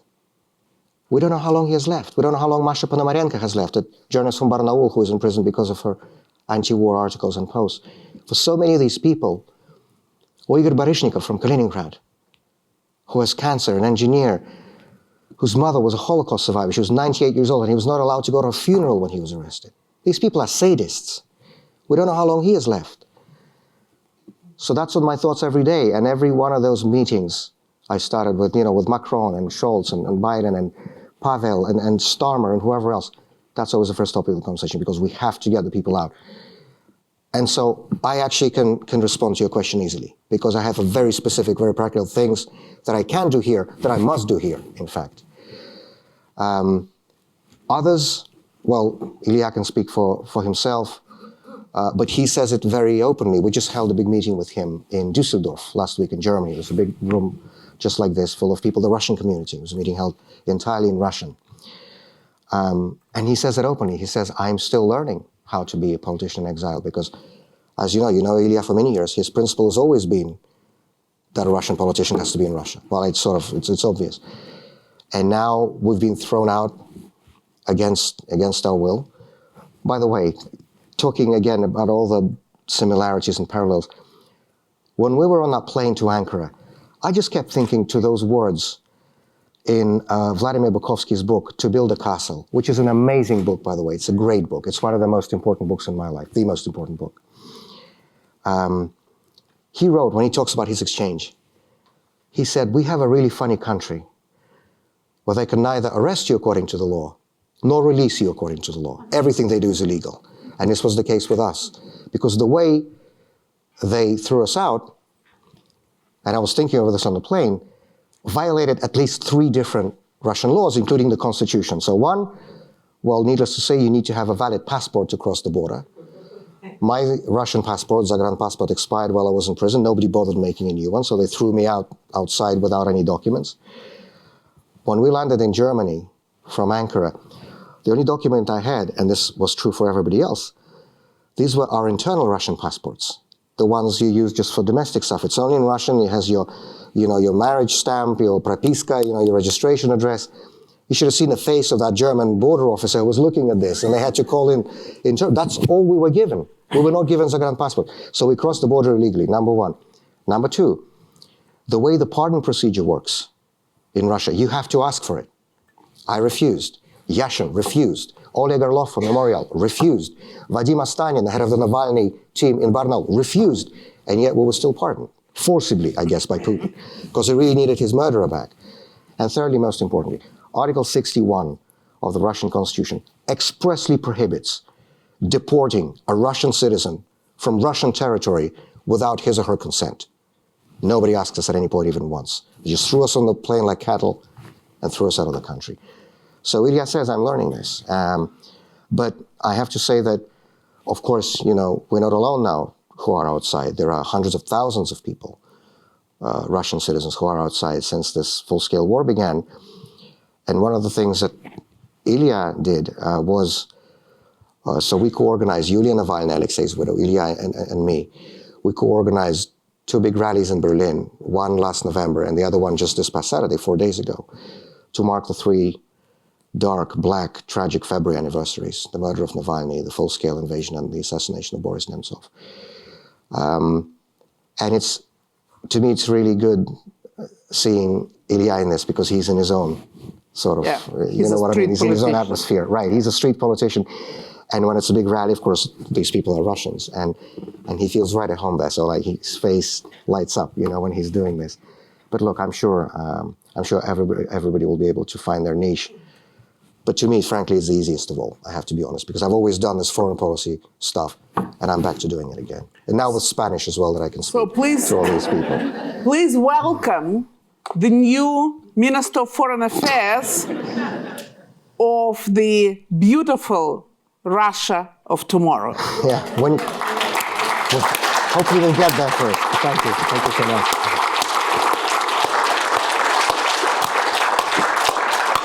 That was Alexei Navalny's slogan, beautiful Russia of tomorrow. So anyway, we open the floor for your questions. Yes, so please be aware that it's going to be recorded and put on the Davis Center website. So just if you have any concerns, whether Russian authorities, American authorities, you name it, just be careful, okay? That's a good addition now in the second part. Yes, please. Yeah. I hear you well, but I think it's for the recording that the mic is needed. Yeah. Во-первых, разрешите мне просто низко поклониться вам за все, что вы сделали. Спасибо вам огромное. Вы символ, на который хоть как-то мы стараемся равняться. А после того, как вы были арестованы, я и подруга, мы слышали интервью с вашей бабушкой. Я тоже бабушка. И даже она прабабушка, я тоже. Да. И это было совершенно замечательное интервью. Она сказала: да вы что, смеетесь? 25 лет, никогда он столько не будет сидеть. Мы были потрясены. Никаких оснований на то, что что-то изменится, не было. И она была уверена: нет, он будет на свободе. Откуда вот это вот, и то, что говорила Женя, вот это вот в вашей семье, это поразительно. Но сейчас, пожалуйста, как быть с тем, что администрации Трамп здесь предают Украину? Что мы хоть чуть-чуть знаем, что можно сделать с Путиным. Может быть, неэффективно, но знаем, что мы можем делать в этой ситуации, когда мы видим вот это страшное предательство той самой Украины, за которую вы тоже боретесь. Пожалуйста, Let me translate the question for those who don't speak Russian. You know, some people in the United States don't speak Russian. You know, strangely. Можно я про бабушку по-русски отвечу, а потом на вопрос по-английски? Yeah, but so the first part of the question was about Volodya's grandmother, and the second, but the question was, what should you do? What can we do? What you do, because I'm not citizen of the United States. So what can you do in the United States where, you know, as according to our friend, you know, the administration of Donald Trump is an ultimate betrayal of Ukraine. Mm-hmm. I'm quoting Francis Fukuyama's article, ultimate betrayal. Yes. Я вам про мою бабушку я вам по-русски отвечу, ладно, а потом про Украину все вопрос по-английски. Не-не-не, я про бабушку я вам хочу по-русски ответить. Когда в тот же месяц, когда мне дали мои 25 лет, это апрель 23 года, ей исполнилось 90, прям в тот же месяц. И она мне написала вот этой системой всем письмо, написала в тюрьму и сказала: я тебе обещаю, что я тебя дождусь. Она мне сказала. Ей 90, мне дали 25 лет только что. И она в этом не сомневалась ни на секунду. Вы видели это интервью, Зоя Светова ее сделала для «Новой газеты» и для «Эхо». Вот, и когда нас выслали в этом обмене, и когда появились какие-то средства связи, я бабушке позвонил по скайпу в Москву, и она сказала: я тебе говорила, я всегда свои обещания выполняю. Я тогда ей обещал, это еще не конец истории, я ей тогда обещал, что я тебе обещаю, что мы увидимся. И стал думать: господи, как мы это сделаем? Ей вот сейчас 92, она не может летать, ну, здоровье не то, возраст не тот. Вот, я по понятной причине даже физически не могу в Москву приехать, даже паспорта нет. И уж понятно, что детей мы не потащим.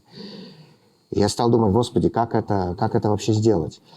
Ну, как говорится, to make a long story short, мы сейчас в январе, вот 1,5 месяца назад, бабушку привезли из Москвы на машине в Ригу, мы привезли детей в Ригу, сами были, и мы все увиделись, так что я свое обещание тоже выполнил. Вот, спасибо вам за вопрос.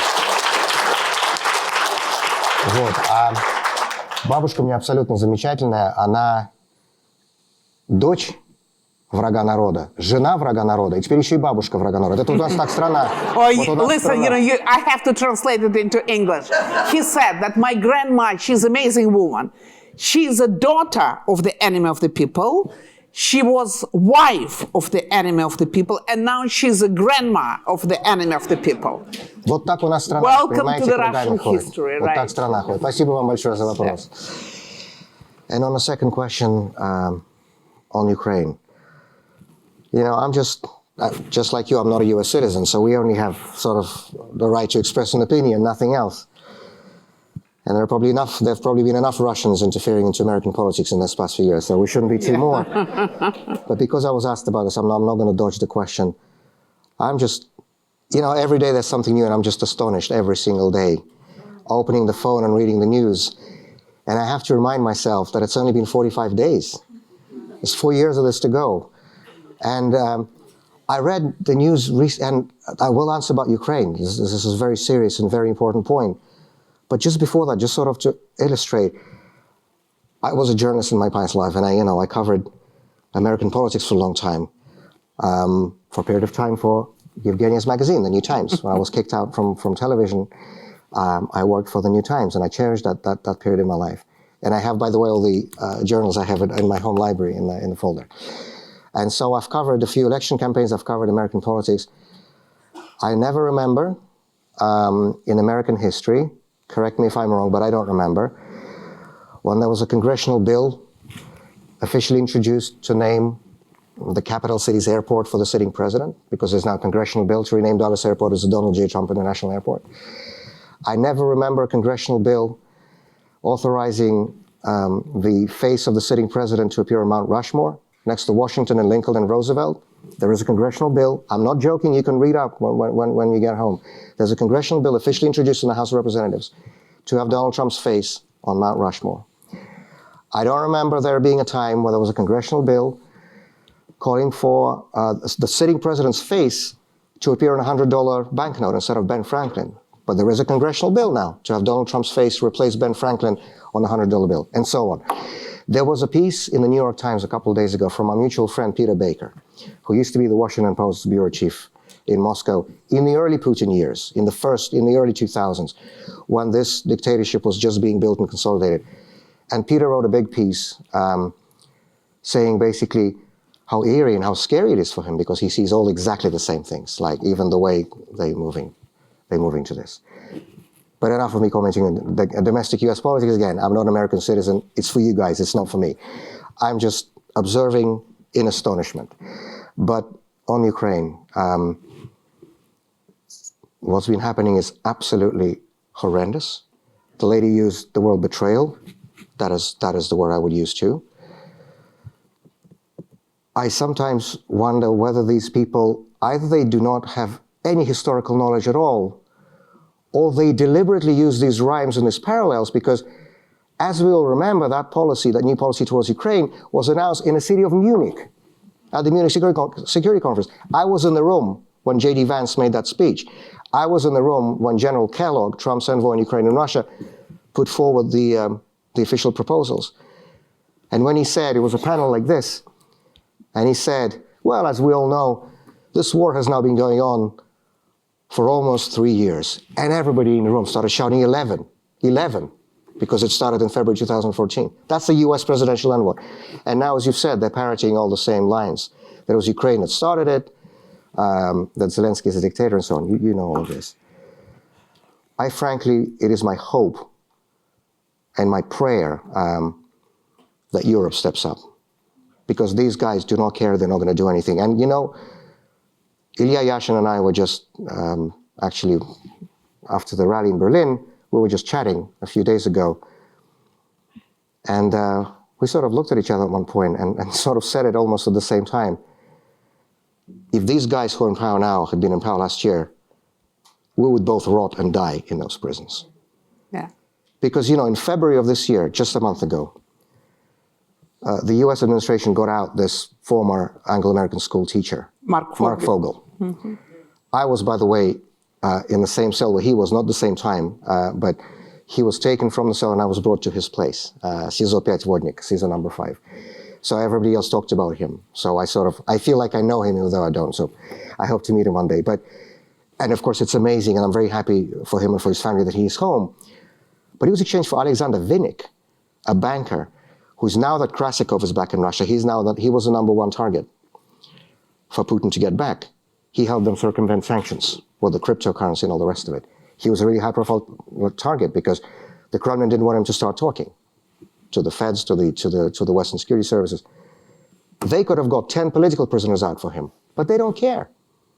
They just wanted a photo op with this teacher. They got him out, Vinnik, and let Gorinov continue rotting in jail.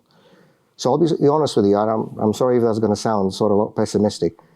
For the next 4 years, I'm not going to waste any time working with the administration of the United States of America. I'm going to concentrate on Europe, on countries that still have some principles in their foreign policy, not just business transactions.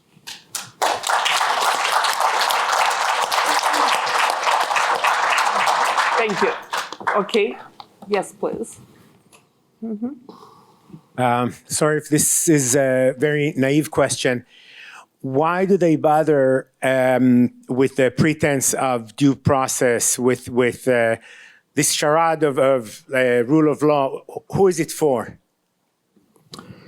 Well, thank you for the question. It's not naive at all.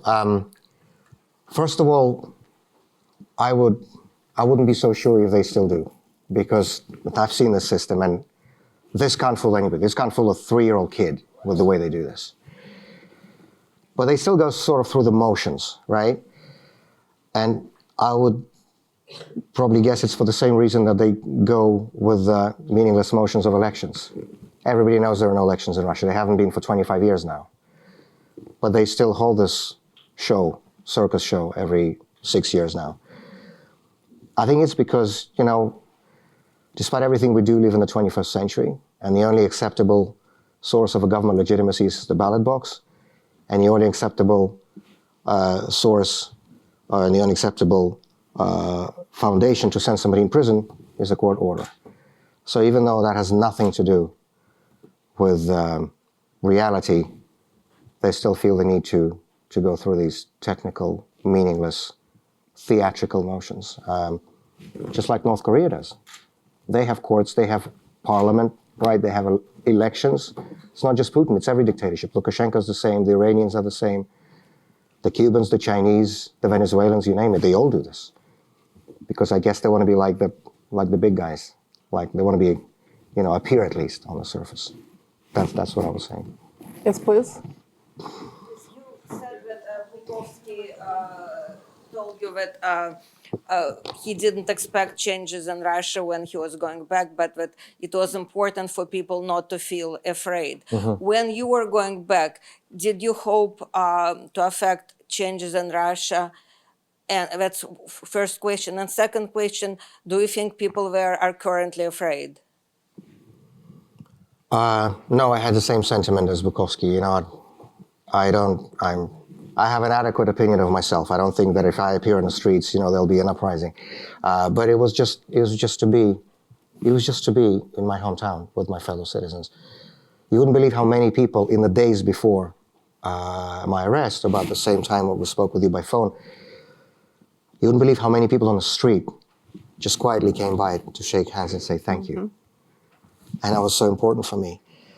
And when I was already in prison, every month I would get thousands of letters from all over the country. That's, by the way, we spoke so much about the similarities between the Soviet times and now. That's the one really big difference, and it is big, because those letters are so important.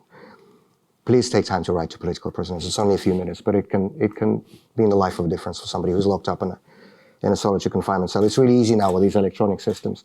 You can go to the Memorial website, you can go to the OVD info website, and they'll have lists, and they will have addresses, and they'll have the electronic forms to write. And please write especially to those people who are lesser known, who are not in the news, because it is so, so important.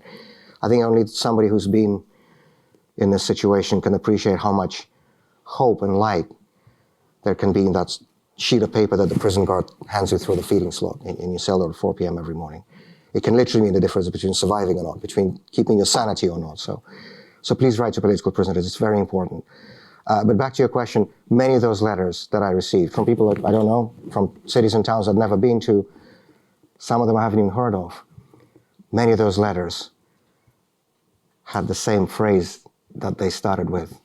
Спасибо, что вы нас не бросили. Thank you for not abandoning us. And I realized, actually, this is not important, something just it's in my head. It actually is important for people. Because I think it's really demoralizing when people who are the public faces of the political opposition just start running away. Right. It's not the same for journalists. You can be a journalist anywhere. It's not the same for human rights activists. You cannot that be can be done journalists anyway.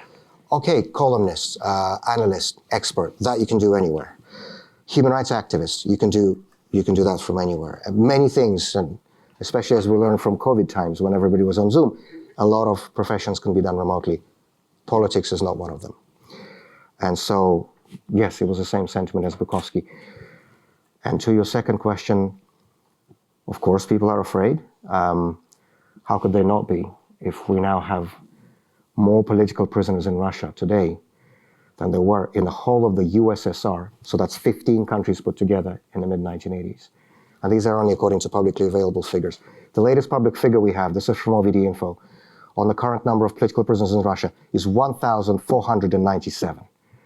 The USSR by the second half of the 80s had about 700. So this is just Russia. And this is just a publicly available figure. It's actually nowhere near the reality. Having been inside the system, I can tell you there are so many people who are not on anybody's lists, who are not on anyone's radars. Pavel Kushnir, the piano player who died of a hunger strike in Birobidzhan 3 days before exchange, nobody has ever heard of him before he died. He was not on any list, but he was there because he opposed the war. And there are so many others who are.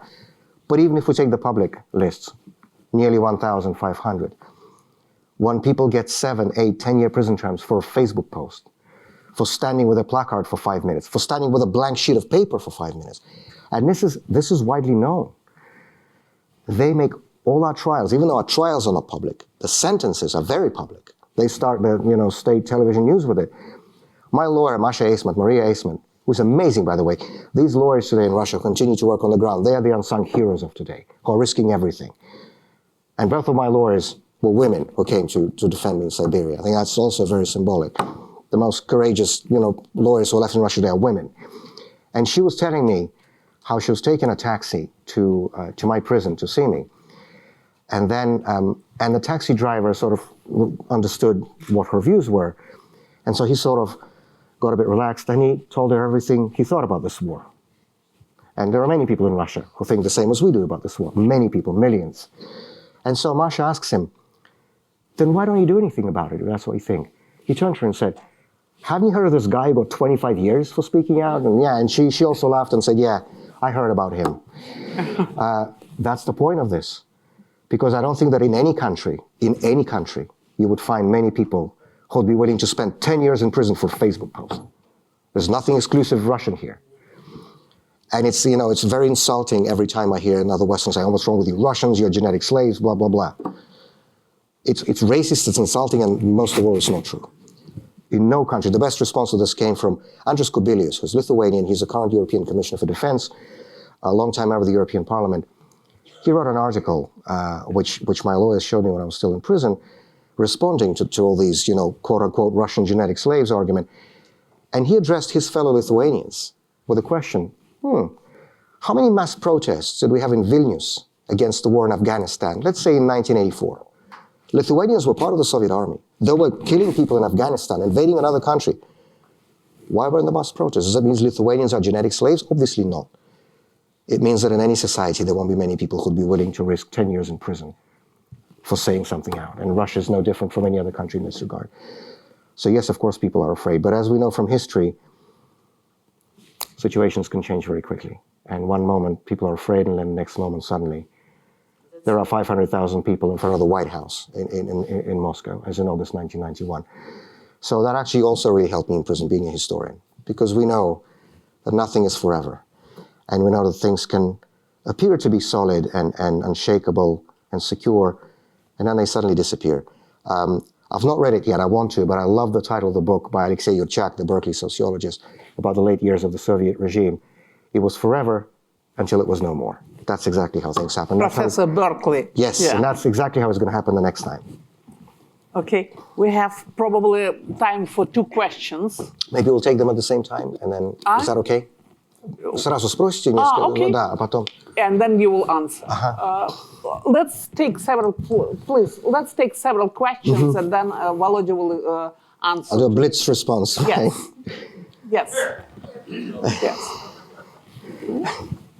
And then there's this young man in front of, yes. Thank you. Mr. Kara-Murza, you, by virtue of your principles and your courage and your sacrifice, you speak with great moral authority. As a U.S. citizen, I beg you to speak out firmly and with indignation, if, as you obviously feel, about the recent actions and statements of our president in abandoning Ukraine and embracing the war criminal Vladimir Putin, which acts, in my opinion, and I speak as a former United States Senator, are acts of treason against the United States? So damaging are they to our national security? I beg you to speak out with your great moral authority. You may not be a United States citizen, but you've earned the right, sir, to speak your mind anywhere in the world, and we badly need for you to do it. And I beg you to do so during this visit. Thank you so much. Thank you. You're very kind of Hi. May I just ask, which state did you represent? Which state did you represent? New Hampshire. Okay. I'm no longer a Republican. Right. I have many friends who say the same thing. Vladimir Vladimirovich, thank you very much for coming, for speaking today. You said, say again? Can you hear me? Yeah. Great, okay. You said you still have to pinch yourself sometimes to convince yourself that this is real. Just before this started, sitting next to Olga, who corresponded with you while you were in prison, and said exactly the same thing. So we're very much pinching ourselves too. My question is, you've alluded or highlighted in your accounts parallels between Gulag, the 1930s Gulag, and the present-day Gulag. What do you think, as a historian and as a politician, are the important differences between the regime in the 1930s and today, both for the Federal Penitentiary Service in particular, but the regime as a whole as well? Thank you. And It's at least 2-hour-long lectures. No, I'll be a do blitz. and I'll be very quick. My name is Miles. I'm a student at Harvard College. I wanted to ask a very brief question about what gives you hope personally, and how, as a politician in exile, do you intend for you and your colleagues to also give hope to the Russian people right now? Thank you. Thank you. And the last question? Yeah. The woman. Yes, I'm sorry. Yeah. Which other dictatorship regimes do you think it would resonate with? For example, there was just a film like I'm Still Here about the Brazilian dictatorship that was pretty traumatizing for a Russian to watch.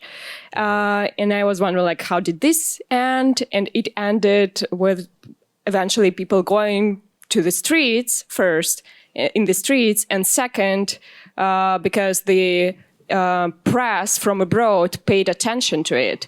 And you said that, like, you talk about political prisoners all the time. Do you feel like it's enough? Do you feel like you're heard? Because I also think, like, it's another observation that in this room, probably like 85% of people have a beautiful red passport or some other connections to Russia. But I think that actually the audience must be international rather than us. Yeah, thank you. Thank you. Thank you so much, Senator. Thank you so much for your kind words. I love the state of New Hampshire. I've been there many times, and it's always a pleasure to be there. Thank you. I still feel that constraint that I'm not an American citizen, but I'll take it from a U.S. senator. If you say that's okay, I'll listen to your words. Thank you. No, but I mean, to be honest, a lot of the things that these guys do affect us, so that does actually give us the right to speak anyway, and our Ukrainian friends as well. And there's still right and wrong. There's still, night and day. And if people start switching it around, I guess we're going to remind them where the truth still is. Your question about hope. I'm a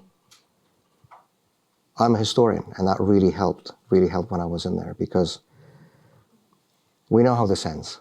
We just don't know exactly, when and in what circumstances. My good friend, Yevgenia Albats, who's a historian too, but he's also the last democratically elected mayor of Yekaterinburg, whose foundation, by the way, that helps sick children, the Russian government is closing down today, who was also sentenced for, thankfully, to a conditional sentence, but again, for anti-war speech.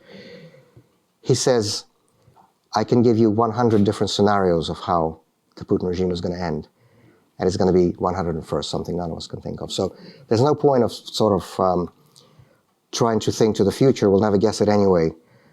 But I was fortunate, and I had the privilege and I had the honor of coming into Russian politics when I came to work with Boris Nemtsov back in 1999, more than 25 years ago.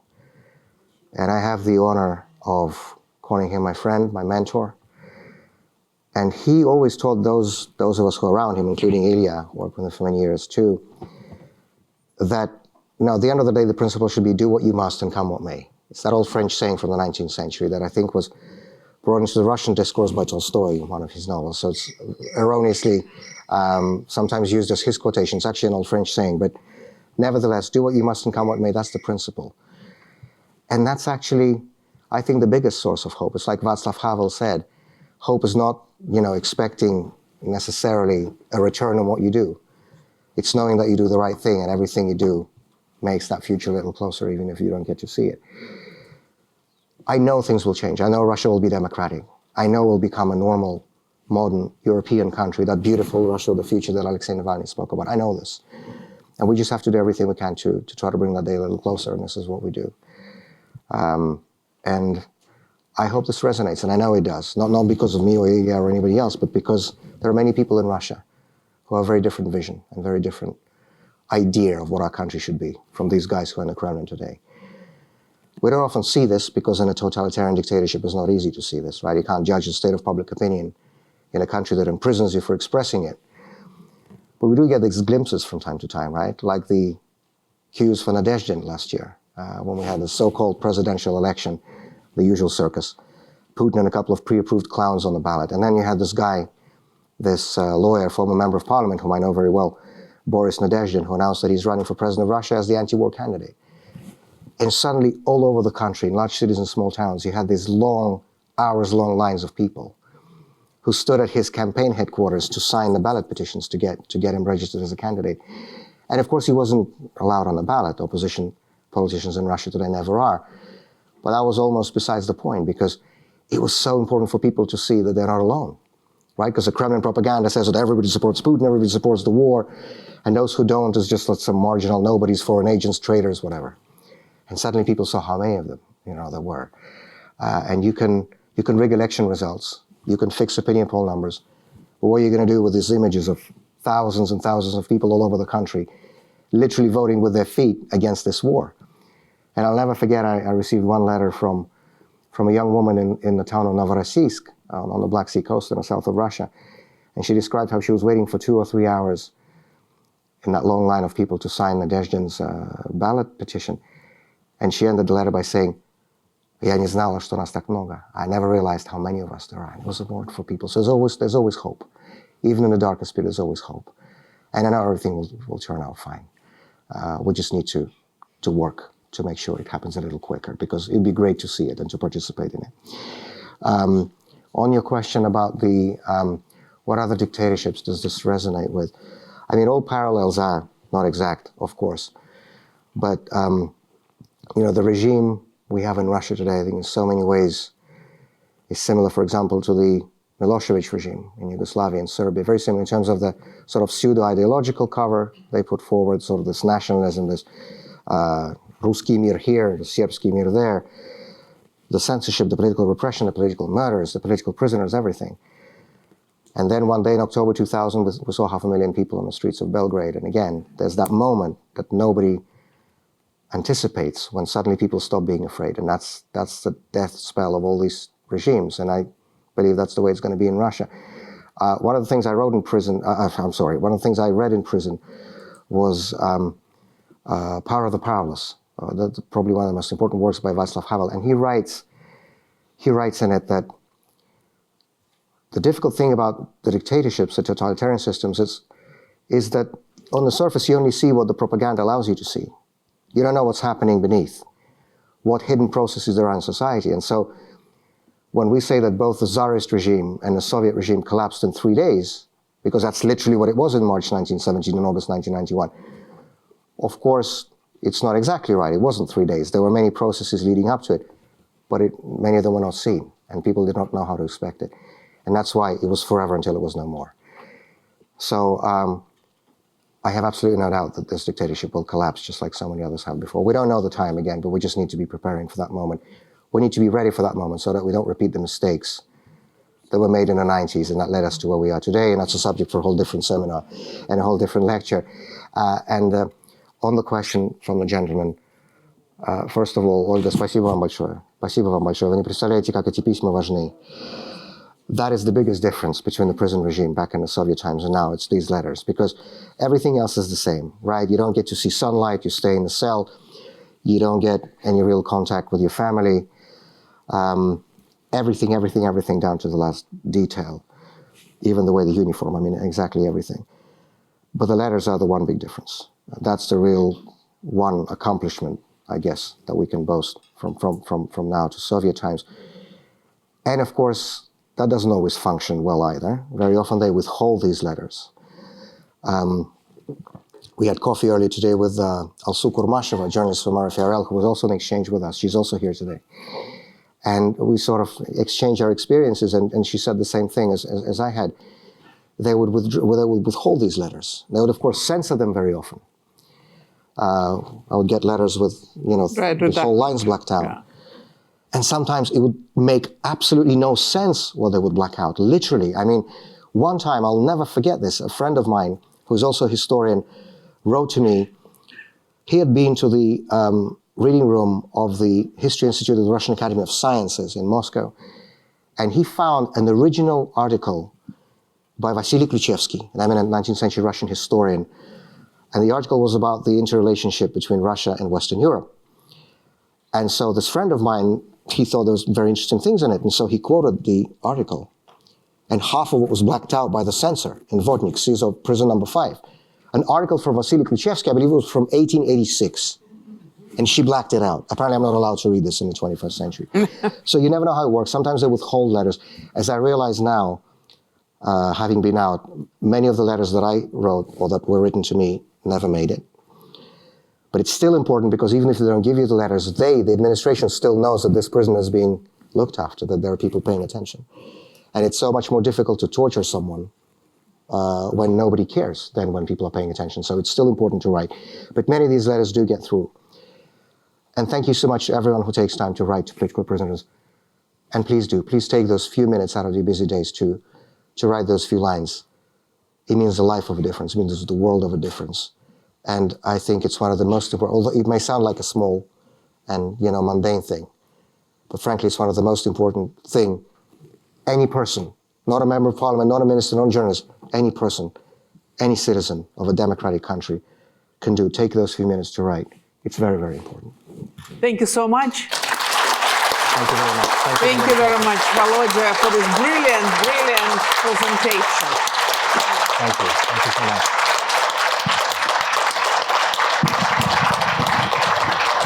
Very good. Very good. Да. Очень хорошо, Володь. Просто потрясающе.